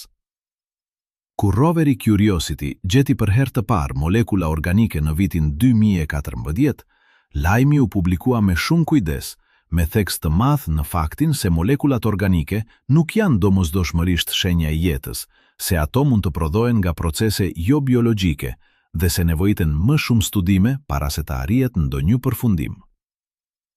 Kjo qasje konservatore është e kuptueshme dhe e duhur nga pikpamja shkencore. Por ajo që nuk u publikua menjëherë ishte fakti se disa nga këto molekula ishin kaq komplekse dhe kaq të ngjashme me ato që prodhohen nga jeta në tokë, sa disa shkencëtar brenda NASA ishin shumë më të entuziazmuar se sa linte të kuptohen nga komunikimi publik. Vetëm vite më vonë, kur shkencëtar të tjerë filluan të analizojnë të njëjtat të dhëna dhe të publikojnë interpretime alternative, u bë e qartë se brenda NASA kishte pasur debate të ashpra për atë se sa shumë informacion duhej të publikojë dhe sa shpejt. Disa shkencëtar argumentuan se publiku kishte të drejtë të dinte menjëherë për të gjitha detajet, ndërsa të tjerë argumentuan se publikimi i parakoshëm i të dhënave të papërpunuara do të çonte në keqkuptime dhe do të ushqente teoritë konspirative. Në fund, qasja konservatore fitoi, por kjo la një ndjenjë të pakënaqësisë te ata që besonin se transparenca e plot ishte më e rëndësishme se kontrolli i mesazhit. Ky rast ilustron një dilemë themelore që përballet çdo institucion shkencor që punon me zbulime potencialisht revolucionare. Si të balancosh nevojën për rreptësi shkencore me nevojën për transparencë publike? Si të shmangësh sensacionalizmin pa rënë në sekretizëm? Si të komunikosh pa siguri, pa krijuar përshtypjen se po fsheh diçka? Skepticizmi, pra, duhet të jetë i dyfisht. Duhet të jemi skeptik ndaj pretendimeve të jashtëzakonshme që nuk kanë prova të forta, por duhet të jemi gjithashtu skeptik ndaj institucioneve që pretendojnë se janë plotësisht transparente, por që shfaqin sjellje që sugjerojnë të kundërtën. Ky skepticizëm i dyfisht nuk është kontradikt, por është aplikimi konsistent i të njëjtit parim. Mos beso asgjë pa prova dhe gjithmonë pyet kush po kontrollon informacionin dhe pse. Në rastin e Marsit, kjo do të thotë se duhet të refuzojmë pretendimet pseudoshkencore për qytete marsiane dhe alien të fotografuar, por duhet gjithashtu të pyesim pse disa të dhëna publikohen me vite vonesë, pse disa imaze nuk bëhen kur publike dhe pse disa hipoteza shkencore legjitim nuk marrin vëmendjen dhe financimin që meritojnë.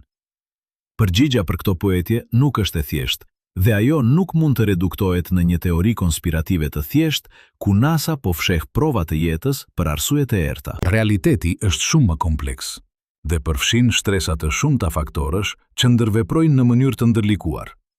Nga kufizimet teknologjike te presionet politike, nga konservatorizmi shkencor te frika nga sensacionalizmi mediatik, nga mungesa e fondeve te mungesa e konsensusit brenda komunitetit shkencor.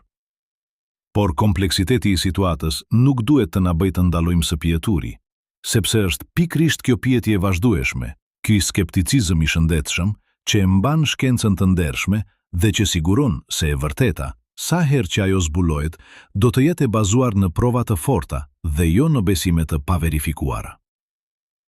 Tani, për të kuptuar vërtet peshën e asaj që po diskutojmë, duhet të ndryshojmë mënyrën se si e perceptojmë shkallën e problemit, sepse truri njerëzor është i programuar për të menduar në terma të shkallës njerëzore, në terma të asaj që mund të prek, të shoh, të përjetoj drejt për drejt.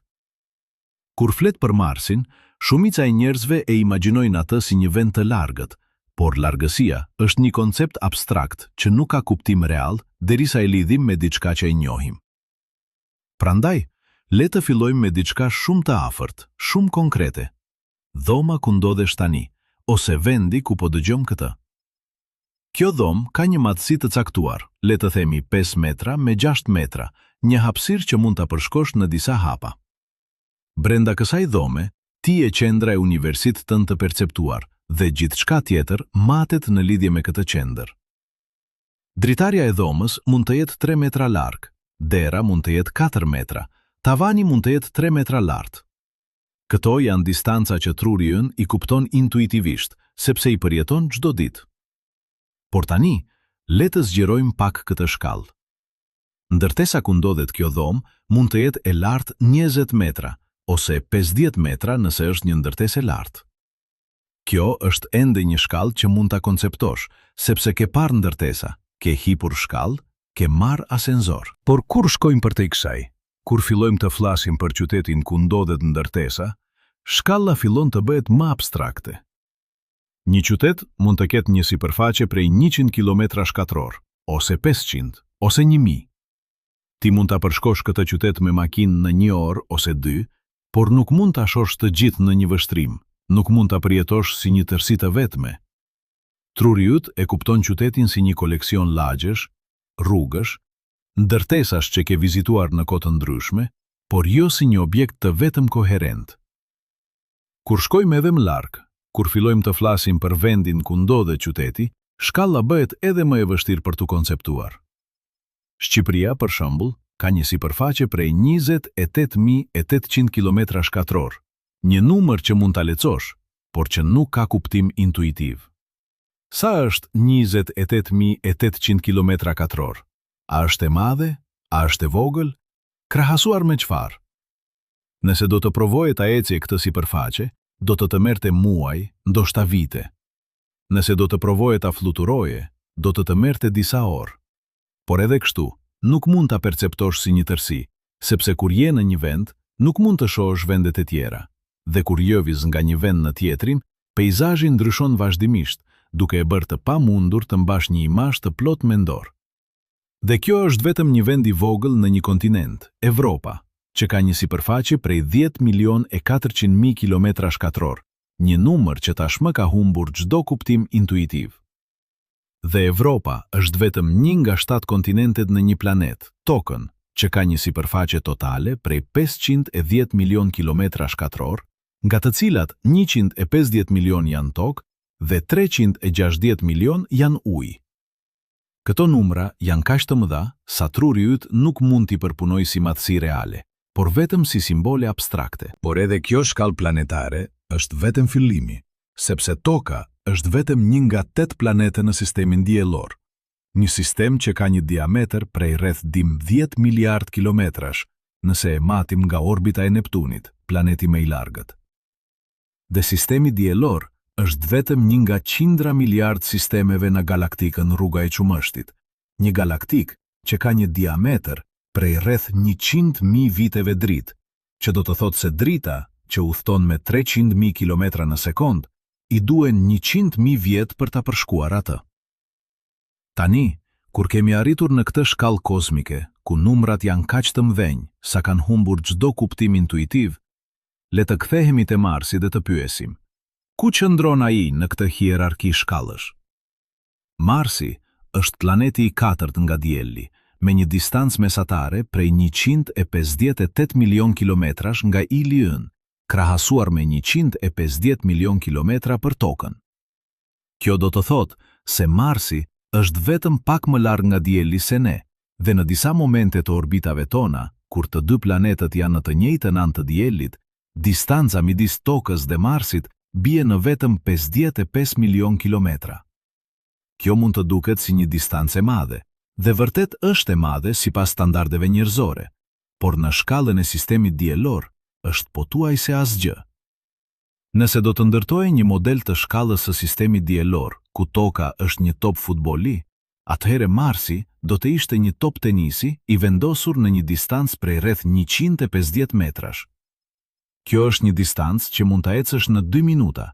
Në këtë shkallë, Marsi nuk është një botë e largët dhe e paarritshme, por është fqinjë ynë më i afërt, një vend që është aq afër sa ne tashmë kemi dërguar 10 sonda dhe rovera atje, dhe ku po planifikojmë të dërgojmë njerëz brenda disa dekadave. Por kur e shkon nga kjo perspektivë, kur e kupton se sa afër është Marsi në shkallën kozmike, pyetja bëhet edhe më urgjente. Nëse jeta ka ekzistuar ose ekziston në Tokë, pse nuk do të kishte ekzistuar edhe në Marsin, një planet që është kaq afër, që ka pasur kushte të ngjashme në të kaluaren, dhe që ndoshta ende ka kushte të favorshme në thellësinë e shkëmbimeve të tij. Por ndryshimi i shkallës nuk ndryshon vetëm perceptimin ton hapësinor, por edhe perceptimin ton kohor.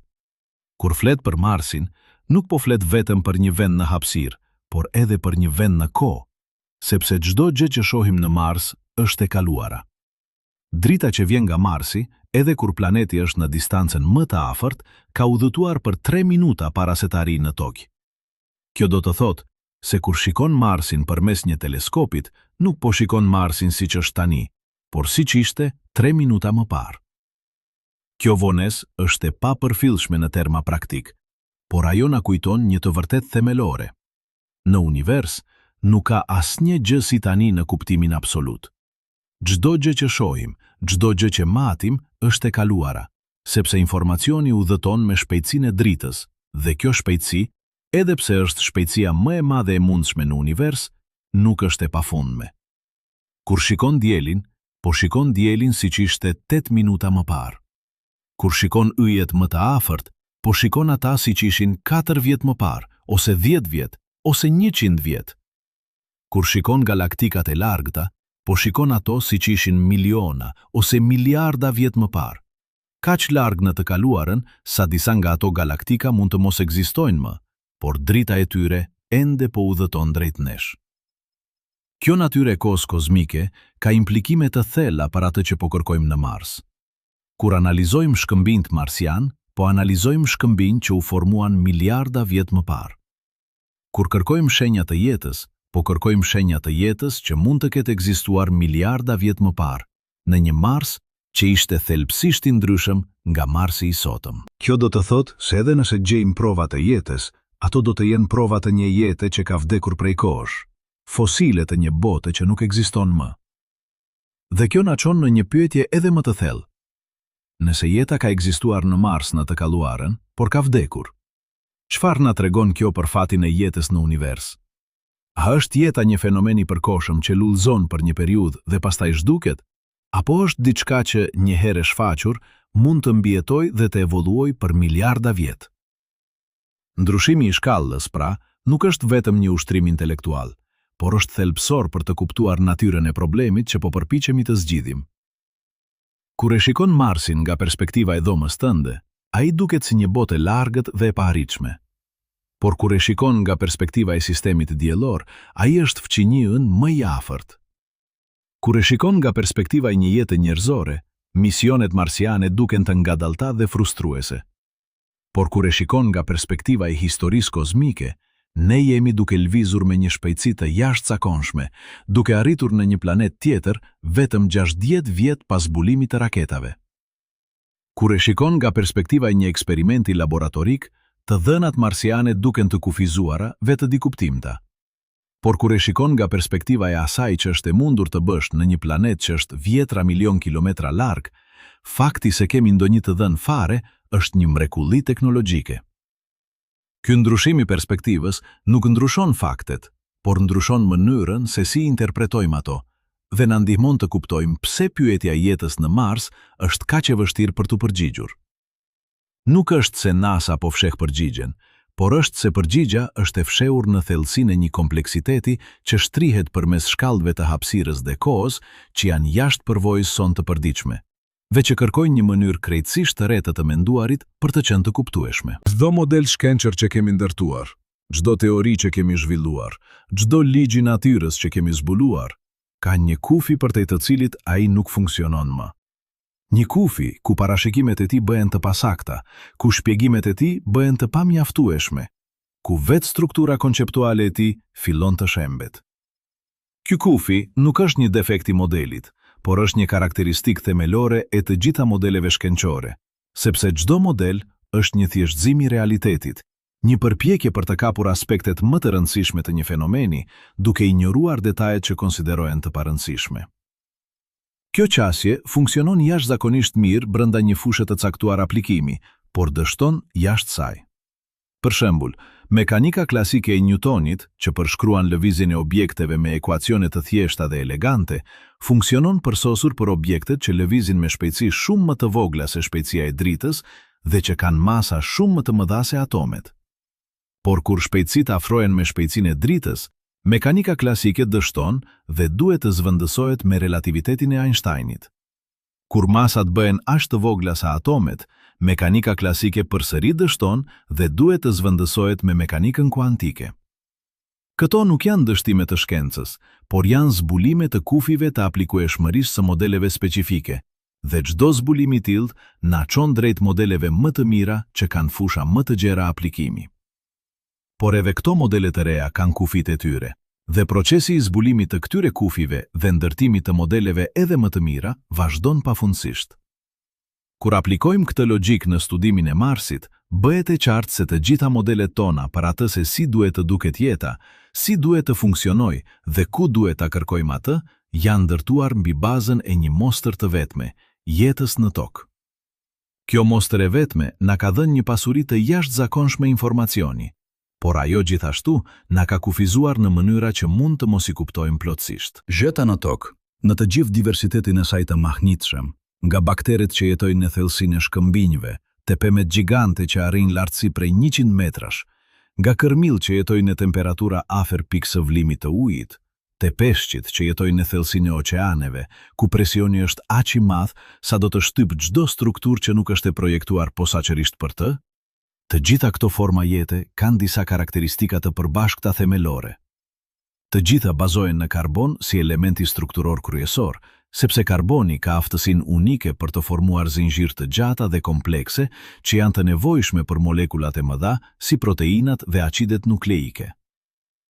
Të gjitha përdorin ujë si tretësi kryesor, sepse uji ka veti kimike që e bëjnë atë ideal për reaksionet biokimike. Të gjitha përdorin DNA ose RNA për të ruajtur dhe transmetuar informacionin gjenetik, sepse këto molekula kanë strukturën e dur për të koduar informacion në një formë që mund të kopjohet me saktësi. Të gjitha përdorin të njëjtin kod gjenetik, ku secila kombinim prej 3 bazash nukleotide specifikon një aminoacid specifik që përdoret për të ndërtuar proteina. Këto ngjashmëri nuk janë aksidentale, por reflektojnë faktin se e gjithë jeta në tokë ka një origjinë të përbashkët, një organizëm i vetëm i lashtë nga i cili të gjitha formatet tjera të jetës kanë evoluar gjatë miliarda viteve. Kjo origjinë e përbashkët do të thotë se çdo gjë që dim për jetën është bazuar në një eksperiment të vetëm, një shfaqje të vetme të jetës që ka ndodhur një herë në një vend. Dhe kjo na krijon një problem themelor kur përpiqemi të generalizojmë për jetën në vende të tjera. Si mund të dimë se karakteristikat që shohim në jetën toksore janë të nevojshme për çdo formë jete, apo janë thjesht aksidente historike që kanë ndodhur të jenë të suksesshme në tokë, por që mund të mos jenë të vetmet mundësi? Kur shkencëtarët projektojnë instrumente për të kërkuar jetë në Mars, ata domosdoshmërisht duhet të bëjnë supozime për atë se si duket jeta, dhe këto supozime janë të bazuara në jetën toksore, sepse kjo është e vetmja jetë që njohim. Prandaj, instrumentet kërkojnë molekula organike të bazuara në karbon, kërkojnë ujë ose shenja të ujit të kaluar, kërkojnë modele në përbërjen izotopike që janë karakteristike për proceset biologjike toksore. Por çfarë nëse jeta marsiane, nëse ekziston, nuk bazohet me karbon, por në silikon, një element që është kimikisht i ngjashëm me karbonin dhe që gjithashtu mund të formojë zinxhir, edhe pse jo aq të gjata dhe komplekse. Çfarë nëse ajo nuk përdor ujë, por metan të lëngshëm ose amoniak, tretës që janë të lëngshëm në temperatura shumë më të ulta se uji dhe që mund të mbështesin kimik krejtësisht të ndryshme? Çfarë nëse ajo nuk përdor DNA ose RNA, por një sistem krejtësisht të ndryshëm për të ruajtur informacionin gjenetik, ndoshta një sistem që bazohet në molekula inorganike ose në struktura kristalore? Këto nuk janë thjesht spekulime të çmendura, por janë mundësi që janë diskutuar seriozisht nga biokimist dhe astrobiolog, sepse nuk ka asnjë ligj themelor i fizikës që thotë se jeta duhet të jetë e bazuar në karbon, duhet të përdor ujë ose duhet të përdor DNA. Këto janë zgjidhje që kanë funksionuar në tokë, por mund të mos jenë zgjidhjet e vetme të mundshme. Problemi është se nëse jeta marsiane përdor një kimik krejtësisht të ndryshme, atëherë instrumentet tona aktuale mund të mos jenë në gjendje ta zbulojnë atë, sepse ato janë projektuar për të kërkuar jetë të ngjashme me atë toksore. Ne mund të jemi duke kaluar pranë provave të jetës pa e kuptuar fare se çfarë po shohim, sepse jemi duke kërkuar me mjetet e gabuara dhe me supozimet e gabuara. Një shembull konkret i kësaj problematike mund të shihet në mënyrën se si interpretojmë formacionet gjeologjike në Mars. Në tokë, kur shohim shtresa të rregullta sedimentare, kur shohim struktura që duken si stromatolite, kur shohim modele në përbërjen kimike që sugjerojnë ndërhyrje biologjike, ne kemi një kontekst të gjerë për të interpretuar këto vëzhgjime, sepse dim se si duken strukturat e ngjashme që janë krijuar nga jeta dhe dim gjithashtu se si duken strukturat e ngjashme që janë krijuar nga procese plotësisht gjeologjike. Por në Mars, ne nuk kemi këtë kontekst. Kur shohim një formacion që duket i pazakont, nuk kemi mënyrë të dim nëse ai është i pazakont sepse është krijuar nga jeta, apo është i pazakont sepse proceset gjeologjike në Mars janë të ndryshme nga ato në Tokë dhe krijojnë struktura që ne nuk i kemi parë kurrë më parë. Kjo dikuptimsi është e pashmangshme kur studion një planet ku nuk ke qenë kurrë, ku nuk mund të marrësh mostra të shumta, ku nuk mund të bësh eksperimente të kontrolluara dhe ku çdo vëzhgjim duhet të interpretohet nga distanca e dhjetra milion kilometrave. Modelet tona të bazuara në Tokë na japin një piknisje, por ato gjithashtu na kufizojnë, sepse na bëjnë të presim të shohim gjëra të njohura, dhe kur shohim diçka që nuk është e njohur, reagimi i parë është të supozojmë se ajo është një anomali gjeologjike, sesa të konsiderojmë mundësinë se ajo mund të jetë diçka thelbësisht e re. Ky konservatorizëm është i dobishëm sepse na mbron nga gabime, por ai gjithashtu mund të na verbojë ndaj zbulimeve të vërteta që nuk përputhen me pritjet tona. Kufiri i aplikueshmërisë së modeleve tona toksore bëhet edhe më i qartë kur konsiderojmë kushtet ekstreme në Mars. Temperatura mesatare në sipërfaqen marsiane është -60 gradë Celsius, shumë më e ulët se çdo mjedis në Tokë ku jeta është gjetur. Presioni atmosferik është vetëm 6/1000 i presionit në nivelin e detit në Tokë. Aq i ulët sa uji i lëngshëm nuk mund të ekzistojë në sipërfaqe, sepse do të vlonte menjëherë ose do të ngrihej. Rrezatimi ultraviolet nga dielli është shumë më i fortë se në Tokë, sepse Marsi nuk ka një shtres ozoni që ta filtrojë atë. Rrezatimi kozmik nga jashtë sistemit dielor është gjithashtu shumë më i fortë, sepse Marsi nuk ka një fushë magnetike globale që ta devijojë atë. Të gjitha këto kushte janë jashtë gamës së asaj që konsiderohet e banueshme sipas modeleve tona toksore. Por a do të thotë kjo se jeta është e pamundur në Mars? Jo domosdoshmërisht, sepse në Tokë kemi zbuluar forma jete që jetojnë në kushte që dikur konsideroheshin plotësisht të pabanueshme. Kemi zbuluar baktere që jetojnë në temperatura mbi 100 gradë Celsius në burimet hidrotermale në thelsinë e oqeanëve. Kemi zbuluar mikroorganizma që jetojnë në shkëmbin kilometra nën sipërfaqe ku nuk ka dritë, ku nuk ka oksigjen dhe ku presioni është i jashtëzakonshëm. Kemi zbuluar organizma që mund të mbijetojnë në hapësirë të hapur, të ekspozuar ndaj vakumit, rrezatimit dhe temperaturave ekstreme për periudha të gjata. Çdo zbulim i tillë ka zgjeruar kuptimin ton për atë që është e mundur dhe ka treguar se jeta është shumë më e qëndrueshme dhe më e përshtatshme se sa mendonim. Por edhe këto zbulime janë të bazuara në jetën toksore dhe nuk na tregojnë domosdoshmërisht se çfarë është e mundur në një planet me një histori krejtësisht të ndryshme. Pra, kur flasim për kufirin e aplikueshmërisë së modeleve tona, nuk po flasim vetëm për kufizime teknike, por për kufizime konceptuale themelore. Ne jemi duke u përpjekur të kuptojmë një fenomen që kemi parë vetëm një herë në një vend dhe po përpiqemi ta generalizojmë atë për vende të tjera që mund të jenë thelbësisht të ndryshme.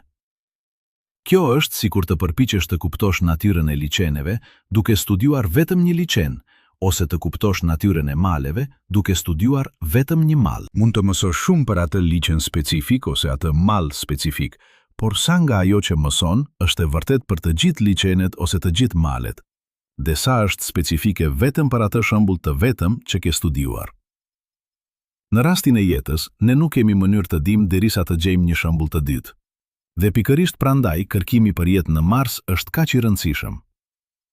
Nëse gjejmë jetë atje, edhe nëse është e vdekur prej miliarda vitesh, edhe nëse është vetëm në formën e mikroorganizmave të thjeshtë, kjo do të na jap një pikë të dytë të dhënash, një shembull të dytë të jetës që mund ta krahasojmë me shembullin toksor. Dhe nga ky krahasim, ne do të mund të fillojmë të kuptojmë se cilat karakteristika të jetës janë universale dhe të nevojshme, dhe cilat janë aksidente historike specifike për Tokën. Kjo do të na lejojë të ndërtojmë modele më të mira, me fusha më të gjera aplikimi, që do të na ndihmojnë të kërkojmë jetë në vende edhe më të largëta, në planet që rrotullohen rreth yje të tjerë, në sisteme që janë kaq të largëta sa drita e tyre ka udhëtuar për mijëra ose miliona vjet para se të arritej ne. Përtej kufirit të asaj që mund të testojmë me instrumentet tona aktuale, përtej kufirit të asaj që mund të vërtetojmë me të dhënat që kemi, shtrihet një territor i gjerë i panjohur, një hapësirë konceptuale ku ekzistojnë pyetje që nuk mund të përgjigjen me metodat shkencore tradicionale, të paktën jo ende. Ky territor nuk është jashtë shkencës në kuptimin se është i pashkendshëm ose mistik, por është jashtë shkallës aktuale të aftësisë son për të bërë vëzhgime dhe eksperimente. Është territori i hipotezave që janë të qëndrueshme logjikisht, që nuk kundërshtojnë asnjë ligj të njohur të fizikës, por që nuk mund të testohen sepse kërkojnë teknologji që nuk ekziston ende, ose sepse kërkojnë vëzhgime që janë praktikisht të pamundura për të bërë. Në kontekstin e Marsit, ky territor përfshin pyetje si: a ekziston jetë në thellësinë e shkëmbimeve marsian, kilometra në sipërfaqe, ku instrumentet tona nuk mund të arrijnë? A ka ekzistuar një qytetërim i avancuar në Mars në të kaluarën e largët, miliona ose miliarda vjet më parë? Dhe nëse po, çfarë gjurmësh mund të ketë lënë pas që ne do të mund t'i njohim?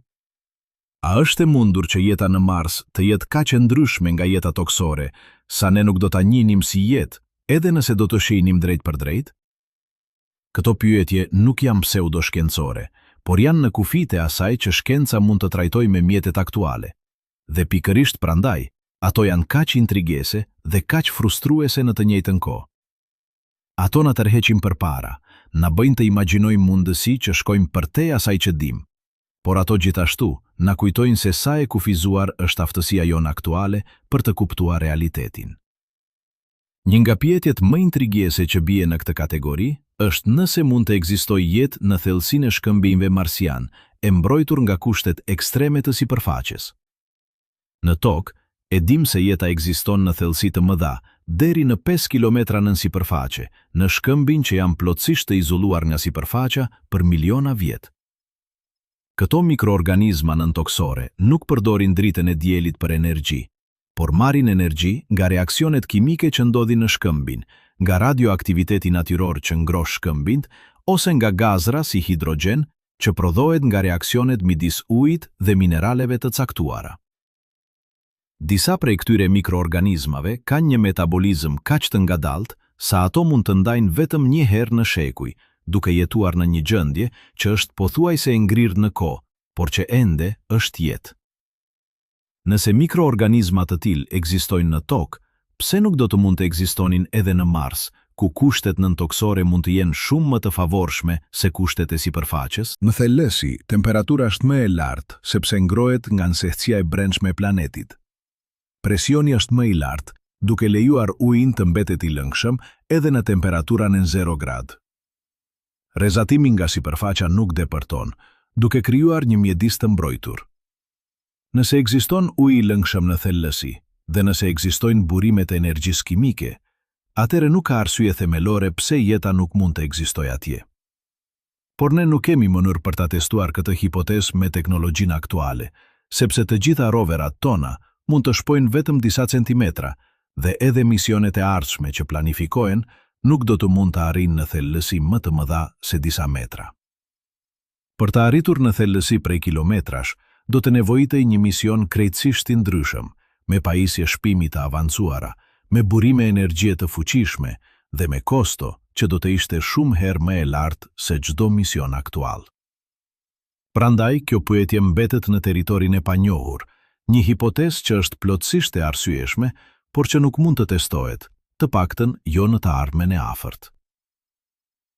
Një pyetje tjetër që bie në këtë kategori është nëse ka ekzistuar një qytetërim i avancuar në Mars në të kaluarën e largët. Kjo mund të tingëllojë si shkenc fantazi dhe vërtet, shumica e shkencëtarëve e konsiderojnë këtë hipotezë si jashtëzakonisht të pambështetur. Por le ta sqirtojmë logjikisht. Ne e dim se Marsi ka pasur një atmosferë më të trash dhe ujë të lëngshëm në sipërfaqe për qindra miliona vjet, ndoshta edhe për miliarda vjet në të kaluarën e largët. Ne e dim se jeta në tokë shfaqet relativisht shpejt, pasi kushtet bëhen të favorshme brenda disa qindra milion viteve pas formimit të planetit. Nëse jeta shfaqet në Mars në të njëjtën periudhë, atëherë ajo do të kishte pasur miliarda vjet për të evoluar para se kushtet të përkeqësoheshin. Në tokë, jeta evoloi nga mikroorganizma të thjesht në organizma shumë qelizor kompleks dhe më në fund në qenie inteligjente gjatë rreth 4 miliard viteve. Nëse një proces i ngjashëm ndodhi në Mars, atëherë është e mundur që jeta marsiane të ketë arritur nivele gjelësitetit, ndoshta edhe inteligjencë, para se kushtet të bëheshin gjecentme. Nëse një qytetërim i Kids ekzistoi, çfarë gjurmësh do të kishte lënë pas? Pas miliarda vitesh erocion, pas humbjeve të atmosferës, pas bombardimit me rrezatim kozmik, gjumica e strukturave do të ishin shkatëruar plotësisht. Por mund të mbetin gjurmë në gjësi, ose në vende të mbrojtura, ose në forma që ne nuk do t'i njihnim menjëherë si artificiale. Kjo hipotezë është jashtëzakonisht spekuluese dhe nuk ka asnjë provë direkte që e mbështet atë. Por ajo gjithashtu nuk mund të përjashtohet plotësisht, sepse mungesa e provave nuk është provë mungesës, veçanërisht kur kemi kërkuar vetëm në një pjesë shumë të vogël të sipërfaqes marsiane dhe vetëm në thelësi shumë të vogla. Një dimension tjetër i territorit të panjohur ka të bëjë me natyrën e vetë jetës. Ne e përkufizojmë jetin në bazë të karakteristikave që shohim në jetën toksore: metabolizëm, rritje, riprodhim, përgjigje ndaj stimujve, evolucion përmes seleksionit natyror. Por a janë këto karakteristika vërtet themelore për çdo formë jete, apo janë thjesht karakteristikat e jetës së që njohim ne? Çfarë nëse ekzistojnë forma të jetës që nuk kanë metabolizëm në kuptimin racional, që nuk rriten, që nuk riprodhohen në mënyrën që ne e kuptojmë, por që ende janë në një kuptim të caktuar të gjalla? Çfarë nëse ekzistojnë struktura që janë në kufirin midis të gjalles dhe jo të gjalles, që kanë disa karakteristika të jetës, por jo gjitha? Në tokë, viruset janë një shembull i tillë. Ato kanë material gjenetik, ato evoluojnë, ato riprodhohen, por ato nuk kanë metabolizëm të pavarur dhe nuk mund të riprodhohen pa një qelizë pritëse. A janë viruset të gjallë apo jo? Kjo pyetje nuk ka një përgjigje të qartë, sepse varet nga se si e përkufizojmë jetën. Nëse hasim në diçka të ngjashme në Mars, diçka që ka disa karakteristika të jetës por jo të gjitha, si do ta klasifikojmë atë? Kjo nuk është vetëm një pyetje akademike, por ka implikime praktike për atë se si projektojmë instrumentet tona dhe se çfarë kërkojmë. Nëse jemi shumë të rrept në përkufizimin ton të jetës, mund të humbim forma që janë në kufirin e asaj që konsiderojmë të gjallë. Nëse jemi shumë të gjerë, mund të klasifikojmë si jetë gjëra që janë thjesht procese kimike komplekse, por jo të gjallë në ndonjë kuptim të vërtetë. Territori i panjohur përfshin gjithashtu pyetje për natyrën e vetë realitetit dhe për kufizimet e perceptimit ton. Ne perceptojmë realitetin përmes shqisave tona, që janë të kufizuara në një gamë shumë të ngushtë të spektrit elektromagnetik, të frekuencave të zërit, të temperaturave dhe të stimujve të tjerë. Çdo gjë që bie jashtë kësaj game është e padukshme për ne pa instrumente. Por edhe me instrumente, ne jemi të kufizuar nga teknologjia jonë aktuale, nga buxheti ynë, nga koha që kemi në dispozicion. Çfarë nëse ekzistojnë fenomene në Mars që janë plotësisht reale, por që ne nuk mund t'i detektojmë sepse ndodhin në shkallë që instrumentet tona nuk mund t'i kapin, ose sepse ndodhin në frekuenca që ne nuk po monitorojmë, ose sepse ndodhin në dimensione që ne as nuk e kemi marrë parasysh të kërkojmë. Kjo nuk është misticizëm, por është një njohje e ndeshme e faktit se perceptimi ynë i realitetit është i ndërmjetësuar nga mjetet që përdorim, dhe se mjetet tona janë të kufizuara. Historia e shkencës është plot me shembuj të fenomeneve që ishin plotësisht reale, por që nuk mund të detektoheshin derisa u shpikën instrumentet e duhura.